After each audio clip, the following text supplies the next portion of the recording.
பிரியமானவர்களே, இன்றைய தினத்திலே நாம் பார்க்க இருக்கக்கூடிய பாடப்பகுதி various events that occur under the sounding of the seventh angel. ஏழாம் தூதன் எக்காலம் ஊதியதை தொடர்ந்து சம்பவித்த முக்கியமான சம்பவங்கள். சத்தியத்தின் பிள்ளைகளா நாம சில விஷயங்களை கவனத்தில் இருக்கணும். உலகத்தார் ஒரு விஷயத்தை ஒரு விதமாக பார்க்குறாங்கன்னா நமக்கு அறிவின் கண் திறந்து கொடுக்கப்பட்டது. அப்போ நம்ம ஒரு விஷயத்தை தேவனுடைய பாயிண்ட் ஆஃப் வியூவில், தேவனுடைய நோக்கு நிலையிலிருந்து பார்க்கணும். தேவன் தம்முடைய வேத புஸ்தகத்தில் தாம் எப்படி பார்க்கணும், எந்த காலத்தில் என்ன செய்யணும், எப்படிப்பட்ட விஷயங்கள் எல்லாம் செய்யணும் அப்படின்றத பதிவு செய்திருக்கிறார். அப்போ அந்த சத்தியங்களை படிக்கிற பிள்ளைகளாக இருக்கக்கூடிய நாம தேவனுடைய கண்ணோட்டத்தை நாம் நமக்கு பெற்றுக்கொள்ள வேண்டும். தேவனுடைய பாயிண்ட் ஆஃப் வியூ நமக்கு தெரியும். இல்லைன்னா நம்ம என்ன நிறைய தினம் பேசும்போது சொல்லியிருக்கோம், தேவனுடைய திட்டம் ஒன்றா இருக்கும், நம்ம சரியாக புரிஞ்சுக்கலாம், நமக்கு எதிரான நிலைப்பாடு சில சமயங்களில் எடுத்து வைக்கிறதா இருக்கும். தேவன் தெற்க போகணும்னு சொல்லி நம்ம என்ன செஞ்சுட்டு இருப்போம், வடக்கு நோக்கி போய்கிட்டு இருப்போம் இல்லையா? அப்போ அந்த மாதிரி குழப்பங்கள் ஏற்படுறதுக்கு வாய்ப்பு இருக்கு. வேத புஸ்தகத்தை தம்முடைய திட்டத்தை தாம் எதிர்காலத்தில் செய்ய இருக்கக்கூடிய முக்கியமான காரியங்களை தேவன் பதிவு செய்திருக்கிறார். அதை குறிப்பிட்ட சிலருக்கு மட்டும் ரகசியமாக காப்பாற்றிட்டு வராருன்னு பைபிள் சொல்லுது. ஆமோஸ் 3ஆம் அதிகாரம் 7ஆம் வசனத்தை வாசிக்கலாம். கர்த்தராகிய ஆண்டவர் தீர்க்கதரிசிகளாகிய தம்முடைய ஊழியக்காரருக்கு தமது ரகசியத்தை வெளிப்படுத்தாமல் ஒரு காரியத்தையும் செய்யார். ரொம்ப தெளிவாக இந்த வசனம் சொல்லப்பட்டிருக்கு. கர்த்தராகிய ஆண்டவர் ஊழியக்காரர்களாகிய நம்முடைய பிள்ளைகளுக்கு வெளிப்படுத்தாமல் ஒரு காரியத்தையும் அவர் நிச்சயமா செய்ய மாட்டார். அப்போ இந்த விஷயம் நமக்கு ஒரு தெளிவை கொடுக்குது. இந்த வேத புஸ்தகத்தின் மூலமா தேவன் சத்தியங்களை நமக்கு கொடுக்கிறார். இதுதான் நாமினல் கிறிஸ்டியன்ஸ், பெயரளவுக்கு கிறிஸ்தவங்களாக இருக்கிறவங்களுக்கும் மெய்யான கிறிஸ்தவர்களாக இருக்கக்கூடிய பெரிய வித்தியாசமும் வேறுபாடுமா இருக்கு. எல்லார் கையிலையும் இந்த பைபிள் இருக்குது, ஆனால் ஒரு சிலருக்கு மட்டும்தான் இதனுடைய தாற்பயம் புரியுது. அது யாருக்கு அப்படின்னா பிரதிஷ்டையாளர்களுக்கு மட்டும்தான். குறிப்பா இந்த சத்திய பிரதேசத்தில் கூடக்கூடிய பிரதிஷ்டையாளர்களுக்கு அதீத சத்தியங்கள் கொடுக்கப்படுது. நினைக்கிறத விட அதிகமாக, நம்ம நினைச்சு பார்க்கறத விட அதிகமாக இருக்கு. அவ்வளவு ஆகாரங்கள் இதில் கொடுக்கப்படுது. சங்கீதம் 25ஆம் அதிகாரம் 14ஆம் வசனத்துல யாரிடத்திலே இந்த கர்த்தருடைய ரகசியம் ஒப்புவிக்கப்படும் கொடுக்கப்படும் ஒரு குறிப்பும் பதிவு செய்யப்பட்டது. கர்த்தருடைய ரகசியம் அவருக்கு பயந்தவர்களிடத்தில் இருக்கிறது, அவர்களுக்கு தம்முடைய உடன்படிக்கையை தெரியப்படுத்துவார். கர்த்தருடைய ரகசியம் அவருக்கு பயந்தவர்களிடத்திலே, பயபக்தியா இருப்பவர்களிடத்திலே, உண்மையான தெய்வீக தேவ பக்தி உடையவர்களிடத்திலே அவருடைய ரகசியம் அருளப்படுகிறது. அப்ப இதுதான் நமக்கு அடிப்படையாக இருக்கக்கூடிய ஒரு விஷயம். தேவன் அநேக ரகசியங்களை வேதம் வச்சிருக்காரு, இங்க என்ன சம்பவிக்க போகுதுன்னு சொல்லியிருக்கிறார். ஆனா யாருக்கு அது கிடைக்கும்? தெய்வ பக்தி உள்ளவர்களுக்கு, தீர்க்கதரிசிகளாகிய தம்முடைய பிள்ளைகளுக்கு அப்படின்னு சொல்லியிருக்காரு. அப்போ அதுல நாம இருப்போமே, ஆனால் அதை விட பாக்கியமான விஷயம் வேற எதுவுமே இல்லை. தேவன் என்னென்ன சத்தியங்கள் கொடுத்திருக்காரு பார்த்தோம்னா அநேக விஷயங்கள் இருக்கு. அதில் குறிப்பிடத்தக்க சில காரியங்களை மட்டும் நாம இப்ப பார்க்கிறோம். அதுல முக்கியமான தலைப்பின் கீழே நம்ம பார்க்கிறோம். 7ஆம் தூதன் எக்காலம் ஊதுதல். அப்ப இதை பற்றின புரிதல் எடுத்துட்டோம்னா, பொதுவாக கிறிஸ்தவ மத்தியில் பேசிருக்கோம், 7ஆம் தூதன் எக்காலம் ஊதும், அப்போ எல்லா ராஜ்யம் கிறிஸ்துவனுடையதான் மாறிடும், இப்படி மறுரூபமான வேலை இருக்கும், அது நிறைய காரியங்கள் சொல்லிட்டு இருப்பாங்க. 6 எக்காலம் எப்போ கேட்டுச்சுன்னு கேட்டால் எனக்கு தெரியாது. 7ஆம் எக்காலத்துக்கு காத்துட்டு இருக்கான்பாங்க, ஆனால் 6 எக்காலம் எப்போ ஊதுச்சு அப்படின்னா தெரிவிக்கான வாய்ப்பு. ஏன்னா 6 எக்காலத்தை கவனிக்காதவங்க 7ஆம் எக்காலத்தையும் அவங்களால நிச்சயமா என்ன செய்ய முடியாது, கவனிக்கூடாது. நம்ம இப்போ 6 எக்காலம் ஊதுற தொழிலை நம்ம நினைச்சிருக்கோம், கவனிச்சிருக்கிற பிள்ளைகள் 7ஆம் எக்காலத்தை கவனிக்க முடியும். இப்போ சாதாரணமாகவே பார்த்தீங்கன்னா வீட்டில் ஒரு குக்கர் வச்சுட்டு சமையலுக்கு குக்கர் வச்சுருப்பாங்க, 4வது விசில் ஆஃப் பண்ணுன்னு சொல்லியிருப்பாங்க. எங்கள் வெளியில் வேலையாக இருந்துட்டு இருப்போம், திடீர்னு உள்ள வந்து விசில் இது 3ஆவதா 4ஆவதா நமக்கு டவுட்டா. எல்லாரும் வீட்லையும் நடந்துருக்கிறது சாதாரண விஷயம். ஆஃப் பண்ணியிருப்போம், கரெக்ட், இது 4 தான் நினச்சி ஆஃப் பண்ணியிருப்போம், ஒன்றை கவனிக்கலையோன்னு நினச்சி திறந்து பார்த்தா வேகாமல் இருக்கும். இல்லை நம்ம கேட்டதுலேருந்து 4 கனெக்ட் பண்ணுவோம், திறந்து பார்த்தா அது ஒன்றும் இல்லாமல் குழஞ்சி போடக்கூடிய ஒரு சூழ்நிலை. இதுதான் திட்டமும் தெளிவும் இல்லாமல் இருக்க மூலமாக எல்லாரும் ஒரு கேஸ், ஒரு குழப்பம் அங்கே ஏற்படும் இல்லையா? அதே போல தான் இதுலேயும் ஒரு தெளிவு இருக்கும். 7ஆம் தூதன்னா என்ன, யாரு, அது எப்போ ஊதப்படும், எப்படி ஊதப்படும், இதை பற்றின சரியான புரிதல் இல்லைன்னா அது வெறும் வேகாமல் எப்படி நிலைமை இருக்குதோ அப்படித்தான் இதுவும் இருக்கும். அப்போ தேவனுடைய பிள்ளைகள் இதில் தெளிவாக இருக்கணும். நாம ஒரு சத்தியத்தை தெளிவாக புரிஞ்சுக்கிட்டோம். 7ஆம் காலம்ன்றது 7ஆம் சபை காலம் அப்படின்றது நமக்கு மிக தெளிவான ஒரு புரிதல். நமக்கு 7வது சபை காலத்துக்கு தேவன் எக்காலத்தின் மூலமாக, எக்கால சத்தத்தின் மூலமாக சத்தியங்களை கொடுக்கிறார். அப்ப இது முக்கியமான ஒரு காரியம். அதை இயக்குவதற்கு தேவன் தமது தூதரை பயன்படுத்துகிறார் நம்ம சொல்லப்படும். இதற்குரிய அடிப்படை வேத வாக்கியம் வெளிப்படுத்தின விசேஷம் 11ஆம் அதிகாரம் 15 19 வரைக்கும் உள்ளது வாசிக்கும்.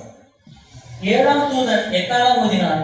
அப்பொழுது உலகத்தின் ராஜ்யங்கள் நம்முடைய கர்த்தருக்கும் அவருடைய கிறிஸ்துவுக்கும் உரிய ராஜ்யங்கள் ஆயின. அவர் சதா காலங்களிலும் ராஜ்யபாரம் பண்ணுவார் என்னும் கம்பீர சத்தங்கள் வானத்தில் உண்டாயின. அப்பொழுது தேவனுக்கு முன்பாக தங்கள் சிங்காசனங்கள் மேல் உட்கார்ந்திருந்த 24 மூப்பர்களும் முகங்குப்புற விழுந்து, இருக்கிறவரும் இருந்தவரும் வருகிறவரும் ஆகிய சர்வ வல்லமையுள்ள கர்த்தராகிய தேவனை உம்மை ஸ்தோத்தரிக்கிறோம். தேவரே உமது மகா வல்லமையை கொண்டு ராஜ்யபாரம் பண்ணுகிறீர். ஜாதிகள் கோபித்தார்கள், அப்பொழுது உங்களுடைய கோபம் மூண்டது. மரித்தோர் நியாயத்தில் படைகிறதற்கும் தீர்க்கதரிசிகளாகிய உங்களுடைய ஊழியக்காரருக்கும் பரிசுத்தவான்களுக்கும் உமது நாமத்தின் மேல் பயபக்தியா இருந்த சிறியோர் பெரியோருக்கும் வடநிலைக்கிறதற்கும் பூமியை கெடுக்கிறவர்களை கெடுக்கிறதற்கும் காலம் வந்தது என்று சொல்லி தேவனை கொண்டு வந்தார்கள். அப்பொழுது பரலோகத்தில் தேவனுடைய ஆலயம் திறக்கப்பட்டது. அவருடைய ஆலயத்திலே அவருடைய உடன்படிக்கை பெட்டி காணப்பட்டது. அப்பொழுது மின்னல்களும் சத்தங்களும் இடிமுழக்கங்களும் பூமி எதிர்ச்சியும் பெருங்கல் மழையும் உண்டாயின. அன்புக்குரியவர்களே, இதெல்லாமே 7ஆம் தூதன் எக்காலம் ஊதினதை தொடர்ந்து நடக்கக்கூடிய விஷயங்களாக சொல்லப்பட்டது. நம்ம ஏற்கனவே பார்த்துருக்கிறோம். காலக்கணக்கு நடிப்பு படிக்கும்போது 1874 6000 வருஷம் முடிஞ்சு 7000வது வருடத்துக்குள்ள உள்ள வரவுள்ள காரியம் நமக்கு அதில் சுட்டி காட்டப்பட்டது. அது மட்டும் இல்லை, கூடுதலாக 1876 அந்த குறிப்பிட்ட அந்த காலகட்டங்களில் நம்முடைய ரசல் போதகருக்கு இந்த முக்கியமான சத்தியங்கள் எல்லாம் கிடைத்தது. இந்த சத்தியங்களை அவர் ஒன்றன் பின் ஒன்றாக உலகம் முழுவதற்கும் அறிவிக்க தொடங்கினார் அப்படின்றத நம்ம பார்க்கணும். 7ஆம் எக்காலத்தூதன் ஊதின உடனே ராஜ்யங்கள் கிறிஸ்துவாயிரும் அப்படின்னு சொல்லும்போது அதுதான் முதல் காரியமாக நம்ம இப்போ பார்க்குறோம். எக்கால ஊதினை தொடர்ந்து நடந்த முதல் சம்பவம் உலகளாவிய அறிவிப்பு. முதலில் நடந்த சம்பவம் உலகளாவிய அறிவிப்பு ஒன்று நடக்கும். அதுக்கு முன்னாடி இப்படி உலகளாவிய அறிவிப்பு இல்லை, இப்படிப்பட்டதான அறிவிப்பு இல்லை. எந்த அறிவிப்பு? ராஜ்யங்கள் கிறிஸ்துவுக்கு உரியதாக ஆகிறது அப்படின்ற ஒரு அறிவிப்பு. அப்போ இதுக்கு முன்னாடி வரைக்கும் அங்கிருந்து நிறைய ஆட்கள், ஒரு ரோமன் கத்தோலிக்கர்கள் எடுத்துக்கிட்டோம்னா அவங்கள்ட்ட கேட்கும்போது ராஜ்யங்கள் கிறிஸ்துவ, நாங்கள் தான் கிறிஸ்துவின் ராஜ்யம்னு சொல்கிறாங்க. நாங்களே பேருக்கு எதில் தான் இருக்கிறோம், கிறிஸ்துவின் ராஜ்யத்தில் தான் இருக்கிறோம். இப்போ இன்னொரு ராஜ்யம் வர வேண்டிய அவசியமே இல்லை அப்படின்றாங்க. அப்போ அந்த கத்தோலிக்கருடைய அந்த வியூஸ் எல்லாமே தவறானது. ஏன்னா அவங்களுடைய கணிப்பின்படி போப்பு இயேசு கிறிஸ்துவுக்கு நிகரானவர், இயேசுடைய பிரதிநிதியாக இங்கே இருக்கார், இயேசுக்கு நிகராக இருக்கார், அவர் தான் இயேசு. அப்படி இருக்கும்போது இன்னொருக்கு வர வேண்டிய அவசியம் இல்லை, இயேசு தான் இவங்களை டீல் பண்ண சொல்லிக்காரு சொல்லி எல்லை மீறி அவங்க என்ன செய்கிறாங்க, உரிமை பாராட்டுறாங்க. கையில் வச்சிருக்கிறதோ எல்லாமே தப்பறையான உபதேசங்கள், ஆனால் எல்லை மீறி அவங்க அதை உரிமை பாராட்டினாங்க. அப்போ அதில் அது தவறானது அப்படின்றத சுட்டி காமிச்சு முதல்ல இதுவரைக்கும் ராஜ்யம் யார் கையில் இருந்தது, இதுவரைக்கும் ராஜ்யம் யாருடைய கையில் இருந்தது அப்படின்றது. ஏன்னா அதுக்கு முன்னாடி காலகட்டங்களே பார்த்தீங்கன்னா போப்பு மார்க்கம் வந்ததுலேருந்து ராஜ்யம் இயேசுவின் கையில் தான் இருக்குது, அது எங்கள் கையில் தான் இருக்குன்னாங்க. ஏன் இங்கிலாந்தினுடைய ராஜ்யாவை தேர்ந்தெடுக்கிறதுனால யார் தான் முடிவெடுக்கணும்? போப்பு தான் முடிவெடுக்கணும். ஒரு யுத்தமோ வேண்டாமோ என்ன செய்யணும், ஒரு நாட்டு நிர்வாகமோ எதுவாக இருந்தாலும் யார் தான் முடிவெடுக்கணும்? போப்பு தான் முடிவெடுக்கணும். அப்போ அப்படி இருக்கிறதுனால ராஜ்யம் இங்கே தான் இருக்குனால அவங்க இப்பவுமே இயேசுவின் ராஜ்யம் நடக்குதுன்னாங்க. நம்மளுடைய பரூசியா மெசஞ்சர், பரூசியா கால தூதர் மூலமாக தான் முதல்ல அறிவிப்பு கொடுக்கப்பட்டு எல்லாருக்கும் தெரிய வருது, இதுவரைக்கும் ராஜ்யம் பொல்லாங்கனின் கையில் இருக்குது. 2 கொரிந்தியர் 4ஆம் அதிகாரம் 4ஆம் வசனம். சாத்தானுடைய கையில ராஜ்யம் இருக்கின்றது ஸ்லோகம். தேவனுடைய சாயலாக இருக்கிற கிறிஸ்துவின் மகிமையான சுவிசேஷத்தின் மொழி அவிசுவாசிகளாகி அவர்களுக்கு பிரகாசமாக இராதபடிக்கு இப்பிரபஞ்சத்தின் தேவனானவன் அவருடைய மனதை குருடாக்கினான். அப்ப அவன் எங்க இருந்து ஆட்சி பண்ண? பிரபஞ்சத்தை ஆட்சி பண்றான். பிரபஞ்சத்தை ஆட்சி பண்றதுக்கு பூமியில் உள்ள அவருடைய ஏஜென்ட், சாத்தானுடைய ஏஜென்ட்களாக அவன் பயன்படுத்தினான். அவன் எங்க இருந்து ஆட்சி பண்ணான்னா ஆகாயத்து அதிகார பிரபுவா இருக்கிறான். எபேசியர் 2:2 சுட்டி காட்டினபடி ஆகாயத்து அதிகார பிரபுவாக இருந்து ஆட்சி பண்ணான்னு கொடுக்கப்படும். அவைகளை நீங்கள் முற்காலத்திலே இவ்வுலக வழக்கத்திற்கு ஏற்றபடியாகவும் கீழ்ப்படியாவின் பிள்ளைகளிடத்தில் இப்பொழுது கிரிகை செய்கிற ஆகாயத்து அதிகார பிரபுவாகிய ஆவிக்கேற்றபடியாகவும் நடந்து கொண்டீர்கள். இப்ப இதுல இருந்து இந்த ராஜ்யம் மீட்கப்படுது. யார் கையில் இருக்கு? பொல்லாங்கன் கையில் இருக்கு, சாத்தான கையில் இருக்கு. அந்த எக்கால துணியினுடைய நோக்கமே உலகளாவிய என்ன அறிவிப்பு? எக்காலன்றது ஒரு இன்ஃபர்மேஷனை கொடுக்கக்கூடியது. எக்காலம் ஒரு இன்ஃபர்மேஷனை கொடுக்குது. என்ன பர்பஸ்க்கு? இப்போ நம்ம என்ன ஆகும் 10ஆம் அதிகாரத்தில் இருக்கணும், எக்காலம் செய்யணும், அது என்ன உபயோகம் அப்படின்றது 1 to 10 வரைக்கும் வசனம் சொல்லப்பட்டிருக்கு. 1-2 வசனத்தை வாசிக்கணும். கர்த்தர் மோசேயை நோக்கி, சபையை கூடி வரவழைப்பதற்கும் பாளையங்களை பிரயாணப்படுத்துவதற்கும் உபயோகமாக 2 வெள்ளி குறியீடுகளை செய்து கொள்வாயாக. அவைகள் ஒரே வெள்ளி தகட்டால் செய்யப்பட வேண்டும். அவைகளை ஊதும் போது சபையார் எல்லாரும் ஆசரிப்பு கூடார வாசலை உன்னிடத்தில் கூடி வர வேண்டும். அதில் கீழே பார்த்தீங்கன்னா எதுக்கெல்லாம் சபை கூடுறதுக்கு ஊதலாம், யுத்தத்துக்கு போறதுக்கு ஊதலாம், இப்படியான நிறைய ஒழுங்குமுறைகள் அங்கே கொடுக்கப்பட்டிருக்கும். அதே போல எக்காலம் அப்படின்றது சத்தியத்தை அறிவிப்பதை குறிக்கிறது. அங்க சொல்லப்பட்டிருக்கிறதே பார்த்தீங்கன்னா 2 பூரிகைகள் அப்படின்னு நம்ம படிக்கிறதே 2ன்றது என்னது, 2 விதமான ரட்சிப்புகளை குறித்து காட்டு. பூமிக்குரிய பரமாரிக்குரிய 2 விதமான ரட்சிப்புகளை இதை குறித்து காட்டக்கூடியதாக இருக்கு. அப்போ இது எக்காலம் அப்படின்றது தேவ செய்தியை கொடுக்கிறது. அப்படி அன்னைக்கு இருந்த பரூசியா மெசஞ்சர் மூலமாக நம்முடைய தேவன் செய்தியை கொடுத்தார். அந்த செய்தி அவர் மூலமா நம்ம எல்லாருக்குமே வந்து கிடைத்ததுன்னு பார்க்கணும். அப்போ அவர் தான் நம்ம மூலம் படிச்சுருக்காரு. இப்போ ராஜ்யம் கிறிஸ்துவ தான் இருக்குன்னு சொன்ன பாயிண்ட் தாண்டி இல்லை, இதுவரைக்கும் சாத்தானுடைய கையில தான் இருந்தது, இனிமேல் தான் அது மாற இருக்குது அப்படின்றதான் சத்திய செய்தியாக அவர் அங்கே அறிவிக்கிறான்னு பார்க்கிறோம். ஜகரியா 14ஆம் அதிகாரம் 9ஆம் வசனத்தை வாசி. அப்பொழுது கர்த்தர் பூமியின் மீது எங்கும் ராஜாவாய் இருப்பார். அந்நாளில் ஒரே கர்த்தர் இருப்பார், அவருடைய நாமமும் ஒன்றாய் இருக்கும். இதுக்கு முன்னாடி இருந்த சூழ்நிலை மாறி இப்போ ஒரே கர்த்தர் இருப்பார் அப்படின்னு சொல்லி அங்கே சுட்டி காட்டப்பட்டு சொல்லப்பட்டிருக்கு. இன்னும் கூடுதல் சில வாக்கியங்களை வாசிக்கலாம். தானியேல் 7ஆம் அதிகாரம் 13, 14, 27 இதிலெல்லாம் உலகளாவிய அறிவிப்பு சாத்தானுடைய ராஜ்யத்திலிருந்து நீக்கப்பட்டு அவனுடைய ரெயின் நீக்கப்பட்டு யார் கையில் கொடுக்கப்படுது, கிறிஸ்துடைய கையில் கொடுக்கப்படுன்றது நமக்கு சொல்லப்பட்டு. தரிசனங்களிலே நான் பார்த்து கொண்டிருக்கையில் இதோ மனுஷகுமாரனுடைய சாயலான ஒருவர் வானத்து மேகங்களுடனே வந்தார். அவர் நீண்ட ஆயுசுள்ள இடம் மட்டும் வந்து அவர் சமீபத்தில் கொண்டு வரப்பட்டார். சகல ஜாதிகளும் ஜாதியாரும் பாஷைக்காரரும் அவரையே சேவிக்கும்படி அவருக்கு கர்த்தத்துவமும் மகிமையும் ராஜரீகமும் கொடுக்கப்பட்டது. பாருங்க, தேவனும் கிறிஸ்துவும் இருக்கிறது எவ்வளவு அழகான பாஷையில தீர்க்கதரிசன பாஷையில சொல்லப்பட்டிருக்கு. தேவனத்தில் இருக்கிற அங்கே இருக்கிற இயேசு கிறிஸ்து கொண்டு வரப்படுறது போலவும் அங்கிருந்து அவருக்கு எல்லா சகல கர்த்தத்துவம் கொடுக்கப்படுறது போலவும் ஒரு சம்பவம் அங்கே தீர்க்கதரிசனமாக சொல்லப்பட்டது. அதே விஷயம்தான் தானியேல் காலத்திலே தீர்க்கதரிசனமாக சொல்லப்பட்டது, மறுபடியும் வெளிப்படுத்தும் விசேஷத்திலே மறுபடியும் தீர்க்கதரிசனம் சொல்லப்பட்டது. தேவனை அனுக்கிறதுக்காலே நம்முடைய காலகட்டத்திலே அதை காண்பதற்கு அல்லது அதை பற்றி புரிந்து கொள்வதற்கான பாக்கியம் நமக்கு அருளப்பட்டிருக்கு. இந்த காலகட்டத்தில் தான் கிறிஸ்துவின் ராஜ்யமாக மாறப்போகிறது, அது மாறிக்கொண்டிருக்கிறது அப்படின்னு சொல்லி எக்கால செய்தியாக அறிவிக்கப்படுது. அன்றைக்கு அங்கே அமெரிக்காவிலே பரூசியா தூதர் மூலமாக கொடுக்கப்பட்ட அந்த சத்தியம் பாருங்க, இன்னைக்கு பூமி முழுவதும் இந்தியாவில் கடைக்கோடியில் இருக்கக்கூடிய நாமளும் இப்போ என்ன பேசிட்டு இருக்கிறோம், அந்த ராஜ்யம் எப்படி மாற்றப்பட்டதுன்னு பேசிட்டு இருக்கோம். அப்போ எக்காலம் பூமி முழுவதும் துணைக்கப்பட்டிருக்கின்றதுக்கு இது ஒரு பலத்த ஆதாரமா இருக்கு இல்லையா? மீதி போகிறார். அவருடைய கர்த்தத்துவம் நீங்காத நித்திய கர்த்தத்துவமும் அவருடைய ராஜ்யம் அழியாததுமாய் இருக்கும். வானத்தின் கீழெங்கும் உள்ள ராஜ்யங்களின் ராஜரீகமும் ஆளுகையும் மகத்துவமும் உன்னதமானவருடைய பரிசுத்தவான்களாகிய ஜனங்களுக்கு கொடுக்கப்படும். அவருடைய ராஜ்யம் நித்திய ராஜ்யம், சகல கர்த்தத்துவங்களும் அவரை சேவித்து அவருக்கு கீழ்பட்டிருக்கும் என்றார். அன்புக்குரியவர்களே, இது ரொம்ப முக்கியமான ஒரு பாகம். நம்முடைய ரட்சகருக்கு இந்த ராஜ்யம் கொடுக்கப்படும். இதுதான் அன்றைக்கு மவுண்ட் சீசர்கள் முதல் வருகையிலே எதிர்பார்த்தார். அவருடைய சீசர்களாக இருந்தவங்களும் கூட முதல் வருகையிலே எதிர்பார்த்தார். ஏன்னா அவருடைய கர்த்தத்துவத்தை பற்றி பழையப்பட்ட அநேக இடங்களில் சொல்லப்பட்டிருக்கு. அவருடைய கர்த்தத்துவம் நீங்காத கர்த்தத்துவன்றதை பற்றி அநேக இடங்களில் வெவ்வேறு வார்த்தைகளில் வர்ணிக்கப்பட்டிருக்கு. அப்போ மவுண்ட் இஸ்ரவேலர்கள் ரொம்ப தீவிரமாக எதிர்பார்த்தாங்க. ஆனால் அந்த காலத்தில் அது வரல. அவரை எல்லாரையும் சுகப்படுத்துறார், எல்லாரையும் சுஸ்தப்படுத்துறார், மரித்தோர் உயிர்த்தெழுவதற்கான ஒரு சூழ்நிலை இருக்குது. அப்போ இதை பார்த்து இப்படியே ராஜ்யம் வந்துடும். அவங்க பாயிண்ட் என்னவா இருக்கு, இப்போ ஒரு போருக்கு போகிறோம், பக்கத்து நாட்டுக்காரங்க நம்ம நாட்டில் அடித்து கொன்னா கூட இங்கே வீரர்கள் குறைய மாட்டாங்க. ஏன்னா நம்ம ராஜா ஜெபம் பண்ணோன்னு என்ன ஆயிடுவாங்க, இந்த வீரர்கள் எழும்பிடுவாங்க. அல்லது நமக்கு காயப்பட்டா கூட நமக்கு உடனே ஆடுறதுக்கான வல்லமை உள்ள ஒரு ராஜா இருக்க. அப்போ இப்படியே ராஜ்யம் ஆரம்பிக்கும் அப்படின்னு அவங்க இருந்தாங்க. ஆனால் அவர் வந்தது 2ஆம் வருகை காலகட்டத்தில் வரக்கூடிய ராஜ்யத்தில் எப்படி இருக்கும்னு ஒரு சாம்பிள் காட்டுறது தான். ஃபர்ஸ்ட் வருகைன்றதே என்னதான், செகண்ட் அட்வென்ட்ல என்னெல்லாம் நடக்க போகுதுன்னு ஒரு சாம்பிள் தான். அங்கே லாசருவை எழுப்புறாரு, இங்க உலகத்தையே முழுவதுமே என்ன செய்ய போறாரு, சபை வகுப்பாரு, மற்ற உலகம் முழுவதுமே எழுப்ப போறாரு. மொத்தத்தையும் எழுப்ப போறத லாசருன்ற ஒரு கேரக்டரை எழுப்பி அவர் அங்கே காமிச்சு கொடுக்குறாரு. இல்லையா? அப்போ அது ஒரு சாம்பிள் மாதிரி. இப்போ நம்ம ஒரு கடைக்கு போகிறோம், மொத்தமாக எல்லாத்தையுமே ஸ்வீட்டு வாங்கிட மாட்டோம் இல்லையா? முதல்ல அவங்க எடுத்து கொஞ்சம் ஒரு சாம்பிள் கொடுங்க, ஒரு டேஸ்ட் பண்ணி பார்க்குறோன்ற மாதிரி நம்ம ரட்சகர் முதல்ல சாம்பிள் கொடுக்குறாரு. இப்படி தான் ரிசரக்ஷன் இருக்கும், இப்படி தான் குணமடைதல் இருக்கும், இப்படி தான் ஆசீர்வாதங்கள் இருக்கும், இப்படி தான் மாற்றங்கள் இருக்குன்றதை கொடுக்குறாரு. ஆனால் அது அப்போவே அவங்க எதிர்பார்த்தாங்க, அப்படி இல்லை. அது எப்போ அப்படின்றத அங்கே சொல்லப்பட்டிருக்கு.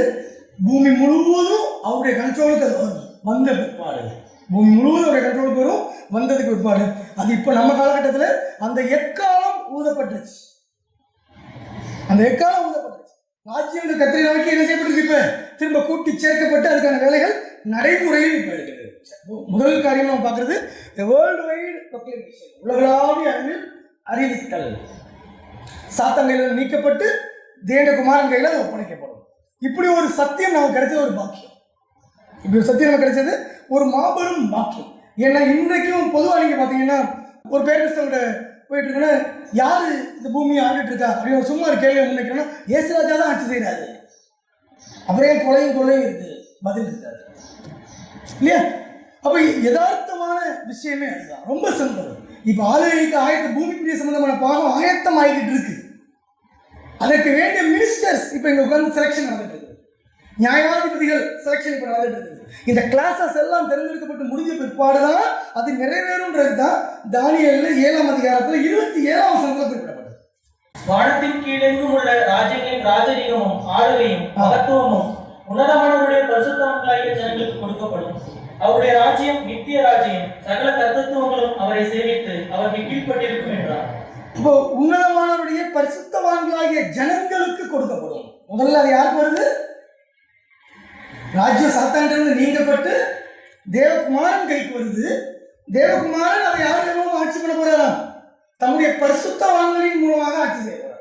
இப்போ அன்றைக்கு சிறுமந்திலிருந்து இன்னைக்கு சிஇசி வரைக்கும் கம்ப்ளீட் ஒவ்வொரு காலகட்டத்திலையும் தமக்கென்று பரிசுத்தப்படுத்தப்பட்ட பிள்ளைகளை பிரித்தெடுத்துட்டே இருக்கு. தமக்கென்று பிரித்தெடுக்கப்பட்ட பிரத்யேகப்படுத்தப்பட்ட பிள்ளைகளை பிரித்தெடுத்துட்டே இருக்காங்க. அன்றைக்கு இன்னைக்கு இந்த செலெக்ஷன் முடிஞ்ச உடனே ராஜ்யம், செலெக்ஷன் முடிஞ்ச உடனே ராஜ்யம் செலெக்ஷனுக்காக மட்டும்தான் இப்போ டைம் எடுத்துட்டு இருக்கு. ஒரு உதாரணத்துக்கு இப்போமே இந்த ராஜ்யம் பார்த்தீங்கன்னா ஆவியால் ஜெனிப்பிக்கப்பட்ட கடைசி நபராக திரள் கொடுத்துருந்தோம் நம்மளுடைய ஜாலி போதகர்னு பார்ப்போம். ரசல் போதகரால் நேரடியாக நியமிக்கப்பட்ட ஒரு பில்கிரிமும் கூட. அவர் மரணம் அடைந்ததோட எல்லா காலமும் முடிஞ்சு 1979 என்ன ஆயிடுச்சு? சிறுமந்த திரள் கூட்டம் சொல்லி ஆவியால் ஜெனிப்பிக்கப்பட்டவங்க முடிச்சு. அன்றைக்கே ஒரு ராஜ்யம் வந்திருந்தால் நம்மள எத்தனை பேர் இப்போ அதில் இருந்திருப்போம்? எத்தனை பேர் இருந்திருக்க வாய்ப்பு இருக்கு? வாய்ப்பு ரொம்ப கம்மி இல்லையா? அப்போ தெய்வீக அனுகிரகத்தினால அந்த காலம் நீட்டிப்பு செய்து சில கிளாஸஸ் சிறுமந்தை மட்டும் தேர்ந்தெடுப்பில்லை, திரள் கூட்டம் மட்டும் தேர்ந்தெடுப்பில்லை. தேவன் அந்த தேர்ந்தெடுப்பில் ஆசிரியர் அமைப்பில் சுட்டி காமிச்சிருக்காரு. மகா பிரதான ஆசாரியன் இயேசு கிறிஸ்து அந்த தேர்ந்தெடுப்பு அங்கே சொல்லப்பட்டிருக்கு. பிரதான ஆசாரியர் என்ன சொல்லப்பட்டிருக்கு? ஆசாரியர்கள் சிறுமந்தை, லேவியர்கள் 3 வகுப்பு, முப்பர், வாலிபர், இவங்கெல்லாம் திரள் கூட்டம். இந்த 3 அதில் சுட்டி காட்டப்பட்டிருக்கு. வெளியே நெதனேமியர், இவங்க எல்லாருக்கும் அசிஸ்ட் பண்ணக்கூடியது. இவங்க எல்லாம் யார் யாருக்கு கொடுக்கப்பட்டிருக்காங்க லிஸ்ட் கொடுக்கப்பட்டிருக்கு. ரொம்ப சிம்பிள். ஆசாரியர்கள் எதற்கு? பிரதான ஆசாரியனுக்கு உதவியாளராக இருக்கிறது. அதாவது பைபிளிக்கல் லாங்குவேஜில் ரட்சகர் இயேசு கிறிஸ்து மகா பிரதான ஆசாரியர் ரட்சகர் இயேசு கிறிஸ்துக்கு உதவியாளர்களாக இருக்கிறதுக்கு சிறுமந்தை இருக்காங்க. லேவியர் யாருக்கு கொடுக்கப்பட்டாங்க? ஆசாரியர்களுக்கு பணிவிடை செய்வதற்கும் ஊழியம் செய்வதற்கும் உதவி செய்வதற்கும் லேவியர்கள் கொடுக்கப்பட்டாங்க. அப்போ லேவியர்கள் சொல்லக்கூடிய மூப்பர், வாலிபர், தலக்கூட்ட இவங்கெல்லாம் சிறுமந்தைக்கு அசிஸ்ட் பண்ணக்கூடியதுக்காக இருக்காங்க. பிற்பாடு நிதிநீதியர்கள் லேவியருக்கு பணிவிடை செய்வதற்காக கொடுக்கப்பட்டாங்கன்னு சொல்லி பைபிளில் நேரடி வசனம் இருக்கு. அப்போ அதன் மூலமாக இப்போ இருக்கக்கூடிய இந்த சிஎஸ்சி வகுப்பார், அதுக்கு முன்னே இருக்கக்கூடிய யூத் லோகிஸ் மற்றும் கிரேட் கம்பெனிக்கு உதவி செய்யக்கூடிய உதவியாளர் இருப்பாங்க. ராஜ்யத்திலையும் லேவியர்களாக செயல்படக்கூடிய மூப்பரான பாத்திரங்கள், வாலிபரான பாத்திரங்கள்லாம் நேரடி உதவியாளர்களாக இருப்பாங்க. எப்பேற்பட்ட பாக்கியம்! அப்போ இந்த செலெக்ஷன் இதுக்காக தான் இந்த டைம் வந்துட்டு இருக்கு. எக்கால உடனே ராஜ்யம் கிறிஸ்துவ ஆயிரம் சொல்லி லிட்டரலாக எதிர்பார்க்கக்கூடாது. ஏன்னா அந்த சம்பவங்கள் என்ன சொல்லப்பட்டிருக்கு? ஒன்றன் பின் ஒன்றாக நடக்குது. நம்ம வெளியில இருந்து பார்க்கும்போது அது எப்படி இருக்குன்னா, ஒரு நாள் அப்படின்ற நினைப்பிலே மக்கள் இருப்பாங்க. வானத்தின் பூமி சிருஷ்டித்தார், முதலாம் நாள் இருந்தது, 2ஆம் நாள் இருந்தது, 3ஆம் நாள் இருந்தது, வரிசையாக இருந்தது இல்லையா? அதை பார்த்து இவங்க ஒரு 24 மணி நேரம் கொண்ட நாள் நினைச்சிட்டாங்க. அப்படி இல்லை, ஒன்னொன்றுக்கும் தேவன் ஒரு காலத்தை எடுத்துக்கொண்டார், ஒரு டைம் எடுத்துக்கிட்டார். ஆதாம் விழுந்து போன அன்னைக்கு ஈடுபடி தானே தேவை. அப்போ அடுத்து உடனே இயேசு அனுப்பியிருக்கலாம்ல. ஆதாம் விழுந்து போயிட்டாரு. விழுந்து போன அடுத்த நாள் இயேசுவை சிருஷ்டித்து பலிக்கு ரெடி பண்ணியிருக்க வேண்டியதானே? அது திட்டம் அவருக்குள்ள இருந்துச்சுன்னா ஒரு பலியிட்டு அதுக்கான ஒரு ஆடையை கொடுத்துருக்காரு இல்லையா? விலங்கினுடைய உயிர் தியாகம் காட்டப்பட்டது, அதனுடைய வஸ்திரமாக அவருடைய அந்த தோளுடைய கொடுக்கப்பட்டதை பார்த்தோம். ஆனால் உடனே அவர் கொடுத்தாரா? இயேசு கிறிஸ்து உடனே அனுப்பினாரா? காலம் நிறைவேறின போது ஸ்திரீகளிடத்தில் பிறந்தவர் வந்தாலும் பைபிள் சொல்லுவோம். காலம் நிறைவேறும், அதற்கு ஒரு டைம் வச்சிருக்கு. அப்படியே தான் இப்பவும் 7ஆம் தூதன் எக்காலம் ஓதுறாங்க. ராஜ்யங்கள் கிறிஸ்துவுடைய ஆகுது அப்படின்னா அதற்கு ஒரு டைம் வச்சிருக்காரு தேவன். அதுக்குள்ள என்ன டைம்? அது ஏன் இவ்வளோ டைம் எடுக்குது? ஈடுபடி செலுத்தியாச்சு, இவ்வளோ நாள் ஆயிடுச்சு. எக்கால தூங்கணும், எக்கால தோணி கேட்டாச்சு. எக்கால செய்தியை ஒன்று தான் இப்போ நம்ம பேசிட்டு இருக்கிறத எவ்வளோ பூமி முழுசும் எக்கால செய்தி வந்தாச்சு. அப்ப ஏன் இன்னும் தாமதிக்குது? முக்கியமான காரியம், பூமியில் தமது நாமத்திற்கென்று ஒரு ஜனத்தை பிரித்தெடுத்திருக்கிறார். அப்போஸ்தலர் 15ஆம் அதிகாரம் 14ஆம் வசனம். தேவன் புறஜாதிகளில் நின்று தமது நாமத்திற்காக ஒரு ஜனத்தை தெரிந்து கொள்ளும்படி முதல் அவர்களுக்கு கடாட்சித்திருந்த விதத்தை சிமியோன் விவரித்து சொன்னாரே. தேவன் புறஜாதிகளிலிருந்து தமது நாமத்திற்கென்று ஒரு ஜனத்தை பிரித்தெடுக்கிறார், தெரிந்தெடுக்கிறார். இது முடிஞ்ச உடனே பூமிக்குரிய ஆசீர்வாதம் கொடுக்கப்படும். இது முடிஞ்ச உடனே, ஏன்னா இப்போ சாத்தானும் பொல்லாதவர்கள் இருந்தால் மட்டும்தான் நம்மளை புடம்போட முடியும், நம்மளை சோதிக்கிறதுக்கும் பரீட்சைக்கும் ஒரு அக்கடி போன்ற சூழ்நிலை ஏற்படுத்த முடியும். அவன் இல்லைன்னா கத்திய சாணம் பிடிக்க முடியாது. சாத்தானையும் பொல்லாதவர்களையும் எப்படி இப்போ பயன்படுத்துறாரு? சாண கல்லு போல. அப்போ அதுக்காக இப்போ ராஜ்யத்தை கிறிஸ்து கையில கொடுத்தாச்சுன்னா அதுக்கப்புறம் என்ன இருக்காது? பரீட்சை இருக்குமா? நிச்சயம் இருக்காது. பரீட்சையின் காலம் முடிச்சுது. அப்போ நம்ம மேல உள்ள கரிசனைனாலே அன்புனாலையும் நமக்கு இந்த வாய்ப்பை கொடுக்கணும் தேவன் விருப்பம் கொண்டதுனாலையும் அந்த நாட்களை நீடிச்சிருக்கிறாரு. அந்த பாக்கியத்தை நமக்கு அவர் பூர்வீகம் ஆதி காலத்தில் அவர் தன்னுடைய இதயத்தில் திட்டத்தை வச்சிருக்கிறார். இன்றைக்கு கிடைக்கக்கூடிய எல்லாருமே இந்த அந்தந்த கிளாஸ் வகுப்பாராக இதை அவங்க அடையணும். அடைந்து முடிஞ்ச உடனே ராஜ்யங்கள் முற்றிலுமாக கிறிஸ்து. இப்போ ஒரு குறிப்பிட்ட கண்ட்ரோல் எங்க வந்தாச்சு? ஆண்டோடைய கைக்கு வந்தாச்சு. குறிப்பிட்ட அளவு கண்ட்ரோல் ஆண்டோடைய கையில் இருக்குது. ஆனால் முற்றிலுமாக பூமிக்குரிய சம்பந்தப்பட்டதில் என்ன செய்யலை? இன்னொரு கையில் இருக்குது. அதுக்கு இந்த தெரிந்தெடுப்பு முடியணும். இதுதான் முக்கியமான சக்திகளை கொடுத்தாங்க. வேர்ல்டு வைடு இது அறிவிப்பு கொடுக்குறாங்க. இப்போ நாம என்ன செய்யணும்? உலகளாவே எல்லாமே யாருக்கெல்லாம் சத்தியம் போகிற வாய்ப்பு இருக்கும் முடிஞ்ச அளவுக்கு இதை கொண்டு போயிட்டு இருக்கிறோம். அதன் மூலமா அந்த நம்பர்ஸ் தெரிந்து கொள்ளப்பட்டவர்கள் நிமித்தம் இந்த நாட்களை பற்றி அவர் வர்ணிக்கிறார். அந்த தெரிந்து கொள்ளப்பட்டவர்கள் எண்ணிக்கை நிறைவேறினோடனே உடனே இதை சால்வ் ஆயிடும், உடனே ராஜ்யம். இப்போ நாம குணவளர்ச்சியில் முதிர்ச்சி அடைந்து அந்த எண்ணிக்கையை நிறைவு செய்துதான் தேவனுக்கு பிரியமான ஒரு ஊழியத்தை இப்போ செய்யப்படுகிறாங்க. இப்போ வேர்ல்டு வைடு ப்ரொக்ளமேஷன் முதல் காரியமாக நம்ம பார்த்தோம். இந்த காரியத்தில் தெளிவாக நம்ம சொல்லப்பட்டிருக்கு. சாத்தானிலிருந்து ராஜ்யம் நீக்கப்பட்டு ரட்சகர் கைக்கு வரும். இப்பவும் சாத்தானிய கையிலையும் இருக்கிறதுடைய நோக்கம் நம்மளை பண்படுத்துறதுக்காக தான், பக்குவப்படுத்துறதுக்காக தான். எதிரான சூழ்நிலைகளை நம்ம உண்மையோடு இருக்கிறோமான்னு நம்மளாமே நிரூபிச்சு காட்டுறது தான். நம்ம ஒவ்வொருவருமே எப்படிப்பட்டவர்களாக இருக்கணும்? டெஸ்டட் அண்ட் ப்ரூவன் பீப்புள், பரீட்சிக்கப்பட்டு நிரூபிக்கப்பட்ட ஜனங்களாக இருக்கணும். அதுக்காக இது அனுமதிக்கப்பட்டது. அடுத்து இரண்டாவது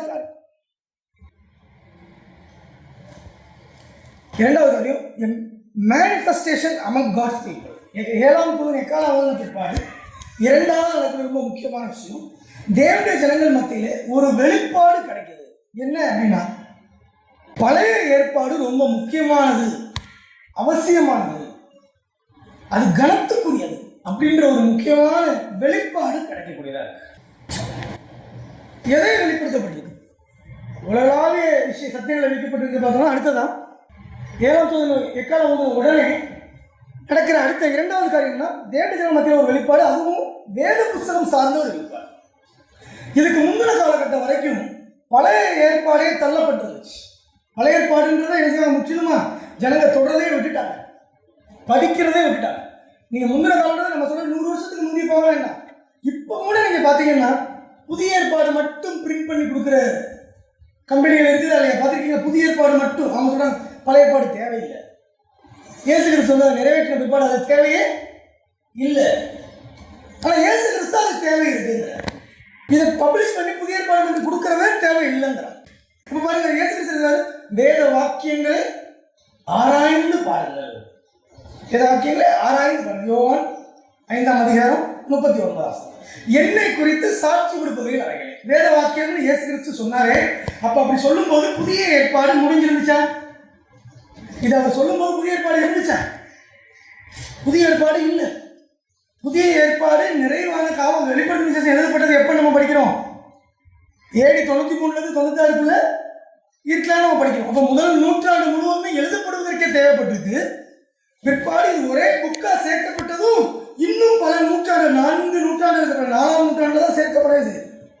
அது வரைக்கும் தனித்தனி நிருபங்களாக சுற்றறிக்கையாக இருந்துச்சு. அவ்வளோதான். மொத்த பைபிள் வரைக்கும் டைம் எடுத்துச்சு. அப்போ இயேசு கிறிஸ்து சொல்கிற காலத்தில் அன்றைக்கு அந்த பைபிளாக எதுதான் இருந்துச்சு? வேத வாக்கியங்களை ஆராய்ந்து பாருங்கன்னு அவர் சொல்றாரு. பைபிளை ரிசர்ச் பண்ணுங்கன்னு சொல்றாரு இல்லையா? ஸ்கிரிப்சர்ஸை தேடி பாருங்கன்னு சொல்றாரு. அப்போ அவங்க என்ன பைபிள் தான் இருந்தது? புதிய ஏற்பாடா? நிச்சயமா இல்லை, பழைய ஏற்பாடு. ஆனால் இந்த இருண்ட காலங்களில் பழைய ஏற்பாட்டுடைய மகத்துவம் அளிக்கப்பட்டுச்சு. ஏன்னா அதில் நிறைய முக்கிய சத்தியங்கள் எல்லாம் உருவக பாஷையில், தீர்க்க தரிசன பாஷையில், அடையாள பாஷையில் இப்படி சொல்லப்பட்டிருக்கு. இந்த அடையாள பாஷை புரியல. அப்போ அவங்க என்ன செய்யறாங்க? அதனுடைய தாற்பயம் புரியாததுனால அதுக்கு எதிர் முதிரமா குளறுபடி பண்ணி அதை நீக்கிறாங்க. இப்போ கூட சிலர்லாம் பார்த்தீங்கன்னா என்னோட ரிலேட்டிவ்ஸ் நாங்கள் பேசிட்டு இருக்கோம், சத்தியத்தை பற்றி பேசும்போது பழைய ஏற்பாடு அப்படியே விட்டுங்க. ஏன் இப்படி சொல்றீங்க? அது ரொம்ப அசிங்கமாக இருக்கும். எப்படி சொல்றீங்க? அது வேத எழுத்துக்கள் பரிசுத்த வேளாண்மைன்னு சொல்லி 2 சேர்த்தா சொல்லப்பட்டிருக்கு. இல்லை தாவீது நிறைய கல்யாணம் பண்ணான்னு போட்டிருக்கு. தேவன் அதை ஆசீர்வதிச்சாருன்னு போட்டிருக்கு. எவ்வளவு கண்டிச்சிருக்காருன்றது போட்டுல. தாவீதுக்கு அசைவம் தேவன் அதை அங்கீகரிச்சாருன்னு போட்டிருக்கு. இல்லை அதை கண்டிச்சாருன்னு போட்டிருக்கு. இல்லையா? நமக்கு அதை தெளிவாக அவங்க சொல்லப்பட்டிருக்கு. அது மட்டும் இல்லை, இது மாதிரி இப்போ பாருங்க, அதில் லோத்தினுடைய கதை ரொம்ப மோசமாக இருக்குது. இதெல்லாம் பைபிளில் தேவையில்லை. மாற்று மதக்காரங்க இதை பார்த்தா என்ன நினைப்பாங்க? அப்போ அது சரியா பைபிள் சொல்லுது, அது தப்பு, அது அருவருக்கத்தக்கது, அந்த ஜாதி அருவருக்கத்தக்க ஜாதின்னு சொல்லி இருக்கிறாங்க. கண்டிக்கத்தக்கதா பைபிள் இருக்குன்னு நம்ம படிக்கிறோம். அப்போ பைபிளை எப்படி நெருங்கணுன்றதே தெரியாது. இப்படி இவங்க தகாத கண்ணத்தில் பார்த்து பழைய ஏற்பாடே இல்லாமல். அப்போ நம்ம அதில் புரிஞ்சுக்கிற விஷயம் என்ன அப்படின்னா, இவைகளெல்லாம் அடையாள பாஷைங்க. அடையாள பாஷைங்க. அந்த அடையாள பாஷை அப்படின்றதே திரும்ப நிறைவேறல் வரும்போது தான் அது புரியுமே தவிர மற்றபடி என்ன செய்யாது, புரியாது. சாதாரணமான ஒரு கண்ணோட்டத்தில் பிரசங்கி படித்தா ஏதாவது புரியுமா? ஒரு மனுஷன் கையில் பிரசங்கி கையில் கிடைக்குது, என்ன ஆகும்? எல்லாம் மாயை எல்லாம் மாயை எல்லாம் மாயைன்னு இருக்கும். ஆனால் சரியான ட்ரூத் தெரியும். க்ரூஷியல் எஃபிபடி மெசஞ்சர்ஸ் பாயிண்ட் ஆஃப் வியூ படிச்சு கொடுக்கும். பிரசங்கி எழுதும்போது இருந்த மனநிலை அப்படின்னா, மனுக்குலத்துக்கு ஒரு மத்தியஸ்தர் இல்லையே, ஒரு பரிந்து பேசுகிற இல்லையே, மீட்பு இல்லையே, அப்படி ஒரு பரிதவிக்கிற மனநிலையில ஊழியக்காரங்க என்ன செய்றாங்க, பேசுறாங்க. அப்போ அதனால அது அப்படி இருக்குது. அதே இது அடுத்தடுத்த பார்க்கும்போது இன்னும் முன்னேற்றம் அடைஞ்சிருக்கு. உன்னத பாட்டு அதை சாதாரணமாக படிச்சோம்னா ரொம்ப விசித்திரமா இருக்குது அப்படின்றது. ஆனால் அது வேத புஸ்தகத்தில் ஆண் பெண் இருபாடு மீது உள்ள ஈர்ப்பை ஏற்படுத்தி வைத்ததே யாரு தான்? நம்முடைய பிதாவாகிய தேவன் தான். அதன் மூலமாக மணவாளன் மணவாட்டி இவருடைய அன்பு அங்கே பதிவு செய்யப்பட்டிருக்கு. அதன் மூலமாக நிறைவேறாத மணவாட்டியாக சபை வகுப்பாரும் நிறைவேறாத மணவாளனாகிய இயேசு கிறிஸ்துவும் எவ்வளோ அந்யோன்யமாக இருப்பாங்கன்றத பதிவு செய்யப்பட்டிருக்கு. அவ்வளவு நேசமாக இருப்பாங்க அப்படின்றது அங்கே அவங்களுக்கு பதிவு செய்யப்படும். அப்போ தாற்பயம் புரிஞ்சால் மட்டும்தான் அதை புரிய முடியும். இல்லைன்னா இது அசிங்கமாக இருக்குது, அது அசிங்கமாக இருக்குன்னு சொல்லி நினைஞ்சிருவாங்க, தள்ளிடுவாங்க. தேவனுடைய வேத புஸ்தகத்திலிருந்து தள்ளுவதற்கு எதுவுமே இல்லை. தள்ளப்பட வேண்டியதுன்றது தள்ளப்பட்டாச்சு. இங்க இருக்கிறது என்னதான்? சுத்தமான பரிசுத்த வேத எழுத்துக்கள். அது சொல்லப்படுகிற எந்த ஒரு காரியமும் ஒரு அபூர்ணமான பாயிண்டாக பார்க்கும் நமக்கு பிடித்தமா இல்லாமல் இருந்தால் கூட சத்தியத்தின் கண்ணோட்டத்தில் சரியா எடுத்து படிக்கும் போது, சத்தியத்துக்கு இசைவாத பார்க்கும்போது அற்புதமான பொருத்தம் நிறைந்ததாக இருக்கும். அது நமக்கு புரிஞ்சிச்சுன்னா போது எல்லாமே ரொம்ப நேர்த்தியா இருக்கும். எல்லாமே ரொம்ப நேர்த்தியா இருக்கும் போது அன்றாட நம்முடைய வாழ்க்கைக்கும் பிரயோஜனமா இருக்கும், ஒரு ஓட்டத்துக்கும் பிரயோஜனமா இருக்கும், அழைப்பின் ஓட்டத்துக்கும் வந்து பிரயோஜனமாக இருக்கும். அப்போ இப்படிப்பட்டதுதான் இந்த பழைய ஏற்பாடு. அவ்வளோ விஷயங்கள் உள்ளது இயேசு கிறிஸ்து சொன்னது.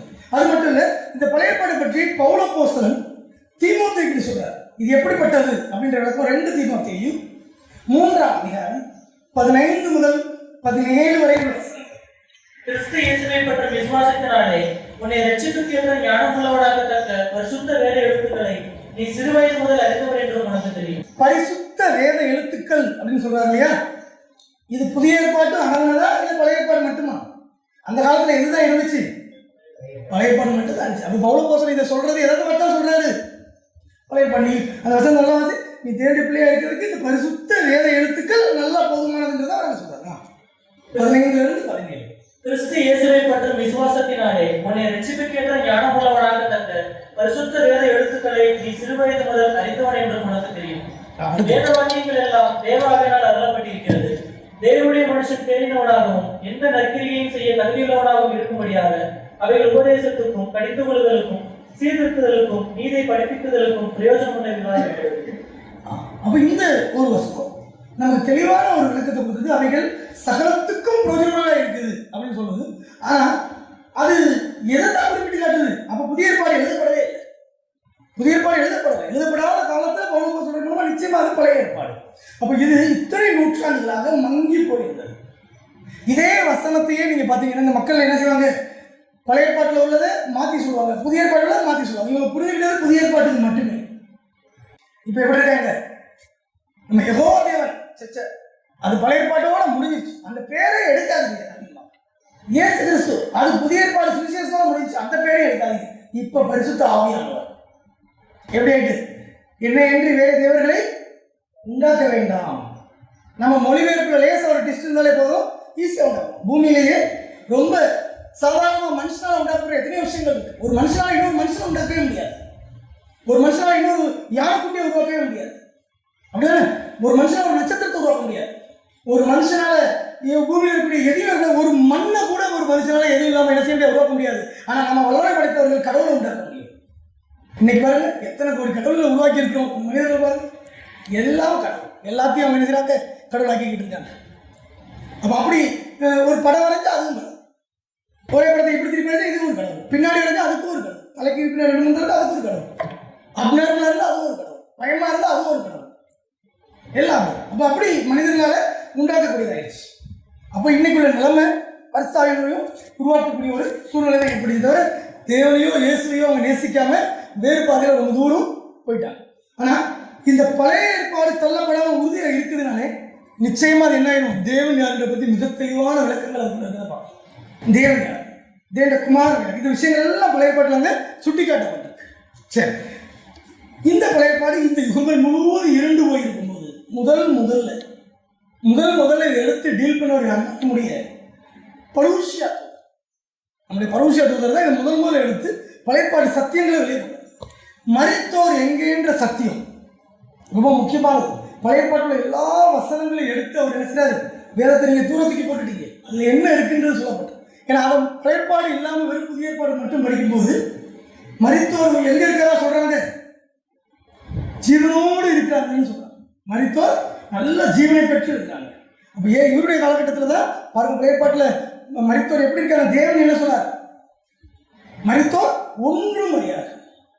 ஆனால் இப்போ காலத்தில் அதை வேண்டாம் தள்ளிட்டு இப்போ இருக்கிற நிலைமை என்ன ஆயிடுச்சு, அடுப்பாக மோசமான ஒரு சூழலாயிடுச்சு. மரித்தோரெல்லாம் உங்களோடு இருக்கிறது போல, அதிகமான உங்களோடு இருக்கிறது போல இருக்கு. இப்போ இது பற்றி ரிசர்ச் பண்ணாலும் பழைய ஏற்பாட்டில் விளக்கம் இருக்கு. நீங்கள் சாகவே சாவதில்லை, இது யார் சொன்னா, தேவனா சாப்பிட்டா இல்லையா? அது மட்டும் இல்லை, இன்னும் கூடுதலான ஒரு காரியம் இருக்கு. ஒருவேளை செத்துட்டானேன்னு சொன்னா கூட நீங்கள் தேவர்களை போல் ஆகிவிடுவீர்கள். அப்போ இந்த விஷயங்கள் எல்லாம் உள்ள கொண்டு வரப்பட்டது சாத்தா மூலமா வந்திருக்கின்ற விவரமே எது கையில் இருந்தால் தான் தெரிய வரும். பழைய ஏற்பாடு இவன் ஆதி முதற்கொண்டு மனுஷ கொலைபாதகனாக இருக்கிறான். அது மட்டும் இல்லை, இவன் பொய்யனாகவும் பொய்க்கு பிதாவாகவும் இருக்கிறான்.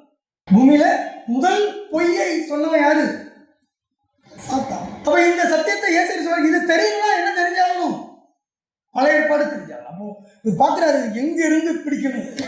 இன்னைக்குள்ள ஜனங்கள் எல்லாம் இப்படி போய்கிட்டு எங்கிருந்து பிடிக்கும் சொல்லி எடுத்துதான் பழைய ஏற்பாட்டுல இருந்து ரிசர்ச் ஆரம்பிச்சாங்க. அவ்வளவு சத்தியங்களை அவருங்க கொண்டு வந்தார். பழைய ஏற்பாடு அது வரைக்கும் கனம் கொடுக்கப்படாமல் இருந்துச்சு. அப்போ இந்த மேனிஃபெஸ்டேஷன் மூலம் பழைய ஏற்பாட்டில் உள்ள எல்லா சத்தியங்களும் வெளிவந்ததன் மூலமாக அது எல்லாமே மாறிடுச்சு. எல்லா இடங்களையும் ஒரு அவேர்னஸ் வந்துருச்சு, உள்ள ஒரு விழிப்புணர்வு எல்லாருக்குமே கிடைச்சிருச்சு. ஒரு சத்தியங்கள் இப்படி இருக்கு, பைபிள் இப்படி இருக்கு, பழைய ஏற்பாட்டில் இங்கே கொஞ்சமும் அங்கே கொஞ்சமா இருக்கு, பழைய ஏற்பாட்டில் இருக்கக்கூடிய வசனத்துக்கு விளக்கம் புதிய ஏற்பாட்டில் இருக்கு. அப்போ இதுக்கு நிறைய தொடர்புகள் லிங்க் இருக்கு. ஆதி ஆகமத்தில் எல்லாம் இழந்து போன சொல்லப்பட்டிருக்கு, வெளிப்படுத்தின சேஷத்தில் மறுபடியும் அதெல்லாம் திரும்ப பெறக்கூடிய விஷயங்கள் சொல்லப்பட்டிருக்கு. இடைப்பட்ட பகுதி முழுவதும் அது எப்படி பெறுவதற்கு அடிப்படை விஷயங்கள் என்ன, ஈடுபலி மற்ற இதர விஷயங்கள் எல்லாம் பதிவு செய்யப்பட்டிருக்கின்றதை புரிஞ்சுக்கிட்டாங்க. இதன் மூலமா இந்த காலகட்டத்தில் பழைய ஏற்பாடு நல்லா உயர்த்தப்பட்டுச்சு, புதிய ஏற்பாடு சேர்த்து உயர்த்தப்பட்டது. நல்லது. இந்த வசனத்துல 7ஆம் தூதன் எக்காள ஊதின உடனே நடக்கிற சம்பவங்கள்ல 24 மூப்பர்கள் என்று இந்த 24 மூப்பர்கள் அப்படின்றது பழைய ஏற்பாட்டு முக்கிய புஸ்தகங்கள். அன்னைக்கு பழைய ஏற்பாடு சுருக்கி 24 கொஞ்சம் காலம் வச்சிருந்தாங்க. குறிப்பிட்ட காலம் 24 புஸ்தகங்கள் கொஞ்சம் காலம் பழைய ஏற்பாடு வச்சிருந்தாங்க. அதனால அதை அப்படி சொல்லப்பட்டிருக்கு. குறிப்பிட்ட டைம் வரும்போது தேவன் அதை செய்யறாரு 39 அந்த எண்ணங்கள் உள்ள கொண்டு வர ஆரம்பிப்பாங்க. அப்போ அது ஒரு குறிப்பிட்ட காலம் வரைக்கும் அது சுருக்கம், அது 2 இருக்கிறதெல்லாம் ஒன்றா சேர்த்து அதோட சுருக்கமாக கொண்டு வந்தால் அது எவ்வளோதான் இருக்கும், 24 புஸ்தகங்கள் தான் இருக்கும். அது சுசலமான லாங்குவேஜ் சொல்லப்படும். நம்ம தெளிவாக டைரெக்டாக சொன்னால் ஈஸியாக புரியும். அதனால் இன்டெரக்டாக அந்த காலகட்டத்தில் அந்த 1 நாளாக 2 நாளாக ஒரு புக்காகவே ஒன்னோட ஒன்று சேர்த்து மொத்தமாக கொண்டு வரும்போது அது என்னவோ மாறிடும், 24. பழைய ஏற்பாடு மறுபடியும் கணத்துக்கு கொண்டு வருங்கள். இப்போ வெளிப்படுத்தின விசேஷம் 11ஆம் அதிகாரம் 16, 17 வாசிக்கலாம். அப்பொழுது தேவனுக்கு முன்பாக தங்கள் சிங்காசனத்தின் மேல் உட்கார்ந்திருந்த 24 மூப்பர்களும் முகமுப்புற விழுந்து, இருக்கிறவரும் இருந்தவரும் வருகிறவருமாகிய சர்வ வல்லமையுள்ள கர்த்தராகிய தேவனை உம்மை ஸ்தோத்திரிக்கிறோம். தேவனே உமது மகா வல்லமையை கொண்டு ராஜ்யபாரம் பண்ணுகிறீர். இவங்க அவர் வணங்கத்தக்கதாக அவங்களுக்கு அப்பதான் உயிர் வந்து மதிக்கத்தக்கதாக ஒரு சூழ்நிலை. அது வரைக்கும் மதிப்பே இல்லாத ஒரு காலமா இருந்துச்சு. இப்போதான் அவங்களுக்கு மதிப்பு. எப்போ 7ஆம் தூதன் எக்கால ஊதலுக்கு பிற்பாடு. அப்போ இந்த காலகட்டத்துக்கு அப்புறம் நடந்த சம்பவம் அது பூமி முழுவதும் அது இப்போ சென்றடைந்து கொண்டிருக்கிறது. அடுத்து மூன்றாவதா 7ஆம் தூதன் எக்காலம் ஊதினை தொடர்ந்து நடக்கக்கூடிய முக்கியமான மூன்றாவது காரியம், ஜாதிகள் கோபித்தார்கள். இதுல என்ன சொல்லப்பட்டிருக்குன்னா, the anger of the nations, தேசங்கள் எல்லாம் என்னவா மாறுறாங்க, எரிச்சல் அடைகிறவர்களாக மாறுறாங்க, கோபம் அடைகிறவர்களாக மாறுறாங்க. தேசங்களின் நிலைமை எப்படி இருக்கும்? தமிழ பழைய ஜாதிகள் கோபித்தார்கள் பொதுவாக இருக்கு, ஆனால் அது தேசங்கள் கோப நிலைக்கு ஆளாகிறார்கள். இப்போ இதுல இருந்து நம்ம புரிஞ்சுக்கிற விஷயம், இன்றைக்கு கிறிஸ்தவர்கள் பூமி முழுவதையும் என்னவா மாற்றணும், கிறிஸ்தவர்களாக மாற்றணும். அதற்கு பிற்பாடு இயேசு கிறிஸ்து வருவார். அதான் நம்ம கொடுக்கப்பட்ட வேலை. தப்பா புரிஞ்சுக்கிட்டு என்ன செய்றாங்க, பூமி முழுவதும் கிறிஸ்தவர்களை மாற்றுறதுக்கு முயற்சி பண்றாங்க, ஆனா நடக்கல. 21 வருஷத்துக்கு முன்னாடி ஒரு சென்செக்ஸ் விட்டாங்க. அதுல 2 நொடிக்கு ஒருத்தன் பிறக்கிறான், 4 நொடிக்கு ஒருத்தன் இறக்கிறான். பூமி முழுவதும் இயேசு கிறிஸ்து அறிவிக்க போறோம், சத்தியத்தை அறிவிக்க போறோம், பைபிள் அறிவிக்க போறோம், இவங்க போறாங்க. போறதே பாதி பைபிளை விட்டுட்டான். புதிய ஏற்பாட்டிலையும் முழுமையான விஷயம் தாற்பயத்தை விட்டுட்டு வேற அந்நிய தெய்வ வழிபாட்டுக்குள்ள போயிட்டான். இப்படி இருந்தாலும் அது எங்க போய் சொல்ல போறோம். இப்போ சைனாக்குள்ள போனோம்னா சைனால எத்தனை சதவீதம் கிறிஸ்தவங்க? 0.something%, முழுமையா 1% கூட கிடையாது. சரிங்களா? அப்படி ஒரு மோசமான இருக்கு. இந்தியாவில் வந்து 10%, 14% இருக்குன்னு சொல்லி காட்டுவாங்க. அதெல்லாமே இந்த அரசியல் சார்ந்த என்னுடைய ஓட்டு இருக்குன்னு காட்டுறதுக்காக. இங்கேயும் கிறிஸ்தவர்கள் அந்த 14% இருக்குலாம் வாய்ப்பே இல்லை. ஒரு உதாரணத்துக்கு இருக்குன்னு சொன்னா கூட உண்மையான கிறிஸ்தவங்க கிறிஸ்தவ ஸ்தாபனத்திலேயே ஓரளவுக்கு உண்மையா இருக்குன்னு ஒரு சர்ச்சுக்கு ஒருத்தர் இருக்கதே கஷ்டமா இல்லையா? கிறிஸ்தவத்துல உண்மையில இருக்காங்க, நல்ல பிள்ளைகள் இருக்காங்க, ஆண்டவரை அன்பா நேசிக்கிறவங்க இருக்காங்க. அப்படி எடுத்த அப்படியுமே அவங்க லட்சத்துல கோடி அங்கே இருக்காங்க இல்லையா? இப்போ இருக்கிறவங்க இங்கே வந்துட்டோம், மீதி அங்கே இருக்காங்கன்னா கூட கொஞ்சம் பேர் தான் இருக்கிறதுக்கு வாய்ப்பு. அது எக்கெடுக்கால உச்சத்தடையும் போது பேசுகிற சாப்பிட்ற நொறுங்கும் போது வெளியே ஓடிந்துருவாங்கன்னு பார்ப்போம். இப்போ அப்படி இருக்கும்போது எண்ணிக்கை குறைவு தான். ஆனால் இவங்க ஓட்டுக்காக அல்லது ஒரு அரசியல் சார்ந்து நமக்கு ஒரு பலம் இருக்கணுன்றதுக்காக பெரிய எண்ணிக்கை இருக்குள்ள காட்டுறாங்க. இந்த 4 நொடிக்கு ஒரு சத்திரிகளை இவங்க கன்வெர்ட் பண்ணுறாங்கன்னு நினைக்கிறீங்க? 4 நொடி ஆயிடுச்சு, ஒருத்தர் செத்துட்டான், இவங்க கன்வெர்ட் பண்ணுறாங்க நினைக்கிறீங்களா? அந்த ஒவ்வொரு 4 நொடிக்கு வரையும் செத்துட்டே இருக்காங்க. யாராவது ஒருத்தவங்க இவங்க கன்வெர்ட் பண்ணாங்க கிட்ட நிச்சயமா இல்லை. ஆனால் இத்தனை வருஷமா இவங்க பிடிச்சிருக்கக்கூடிய செய்தி என்ன அப்படின்னா, பூமி முழுவதையும் என்னாக்கணும், கிறிஸ்துக்குள்ளாக்கணும், இயேசுக்குள்ளாக்கணும், எல்லாருக்கும் ஜனசங்க சீஷராக்கணும். அதுக்கு பிற்பாடு தான் அவர் வருவார். இவன் பண்ற வேலையை பார்த்தா அவர் அங்கிருந்து வருவார். அதுதான் ஒரு கட்டளைன்னு வச்சுக்கோங்களேன். அவர் தலையில வச்சு தான் வருவார், என்னையா பண்றீங்க? ஏன்னா அவன் போனப்போ கூட்டிட்டு என்ன செய்யட்டான், காலேஜ் கிட்ட போயிட்டான், வருமானம் பக்கம் போயிட்டான், மாற்று வேலையை போயிட்டான், சுவிசேஷ அறிவு தாண்டி எதுக்கோ போயிட்டான். ஆனால் அவங்க என்ன சொல்லியிருக்காரு, சொன்ன காரியம் அங்கே ஒன்றும் நடந்த பாருங்க. ஆனால் பைபிள் அவங்க என்ன சொல்றதுன்னா, சகல ஜாதியாக சீஷராக சொல்றாங்க. சகல ஜாதிகளுக்கும் சத்தியத்தை அறிவிக்கணும், அதிலிருந்து விசுவாசிக்கிறவர்களே சீஷராக்கணும். அதிலிருந்து விசுவாசிக்கிறவர்களுக்கு தான் ஞானஸ்நானம் பைபிள் சொல்றது இல்லையா? விசுவாசிக்கிறவர்களுக்கு ஞானஸ்நானம், முழு இதயத்தோடு விசுவாசித்தால் தடை இல்லை. அப்படி இருக்கக்கூடியவங்க மட்டும்தான் சீஷராகணும். பூமி முழுவதும் ஆக்க சொல்ல, பூமி முழுவதுக்குமே சத்திய சாட்சியா மட்டும்தான் அறிவிக்கப்படணும். ஏன்னா இந்த ஊழியத்தை தொடங்கின இயேசு கிறிஸ்துவை பார்த்தீங்கன்னா பூமி முழுவதையுமே அவர் வந்து பிரதிஷ்டாவில் ஆக்கணும், சீஷராகணும் திட்டம் பண்ணியிருந்தாங்கன்னா அவர் தொடங்கினப்பே அவர் ஃபெயிலியர் ஆச்சு. 12 பேர்ல ஒருத்தன் எதிராளி ஆகிட்டான், இன்னொருத்தன் மறுதளிச்சுட்டான். ஒருத்தர் எதிராளி ஆகிட்டான், இன்னொருத்தர் மறுதளிச்சுட்டான், மீதி இருக்கிறவன் அவ்வளோ ஓடி போயிட்டான். கூட பின்னாடியே வந்தது எத்தனை பேர் தான்? யார் வந்திருந்தாங்க? யோவான் மட்டும் கண்ணு கட்டுற திசையில் நின்று. பேதர் வந்தாலும் பின்னாடி வந்தா கூட அடுத்த பயனில் போயிடுச்சு. இயேசு சூரியத்திலேயே 12 ஒன்று தான் கடைசியில் பக்கத்தில் நிற்குது இல்லையா? நம்ம தெளிவாக பார்க்குறோம். அப்போ ஒரு பர்சன்டேஜ் கணக்கு போட்டால் கூட 10 பேரில் 1 போட்டால் கூட ரொம்ப சொப்பமாக தான் இருக்கு. அங்கிருந்து இஸ்ரேலோட கணக்கு பண்ண 20 லட்சம் யூதர்கள் அவர் செலக்ட் பண்ணது 12 பேர். அடுத்து ஒரு 70 பேர். அதுக்கடுத்து அநேகர் வந்தாலும் அவரை கண்டிச்சிருப்பார், நீங்க அப்பத்துக்காக தான் பண்ணி வரீங்க, ஆழ்ந்த சத்தியங்களை கொடுத்து அவங்க அனுப்பிடுவார் இல்லையா? அப்ப இதெல்லாம் நம்ம கவனிச்சு பார்க்கும்போது அவரே அன்னைக்கு இஸ்ரேல் முழுவதும் மனம் திரும்புவதற்கு எந்த ஸ்டெப்புமே எடுக்கல. சவுலுக்கு தரிசனம் பண்ணாரு, அப்பமாவது எல்லாருக்கும் ஆச்சாரம் கேட்டா நீ துன்பப்படுத்த சவுல்கிட்ட பேசுறாரு, பவுல போசல் பேசுற அவங்களுக்கு மட்டும் தான் கேட்டுச்சு, மற்றவங்களுக்கு எப்படி இருந்துச்சா? இடி முழக்கம் போல இருந்துச்சு. யோசிப்பாங்க, அவர் பேசுற எல்லாருக்குமே கேட்டிருந்தா எல்லாருமே மனம் தெரிஞ்சிருப்பாங்கல்ல. திட்டத்திலே அப்படி இல்லை, திட்டத்திலே அப்படி இல்லை. ஏசியே அப்படி செய்யல. தள்ளிட்டு பார்த்தோம்னா ஏசியே அப்படி நிச்சயமா செய்யவே. 20 லட்சத்துக்கு அதிகமான யூதர்கள் இருந்து ஒரு சில இஸ்ரேல் மட்டுமே உத்தம இஸ்ரேலர்கள் பிரிச்சிருக்கிறார். மற்றவர்களுக்கு என்ன சொல்ற உவமைகளாக தான் சொல்றேன், உங்களுக்கு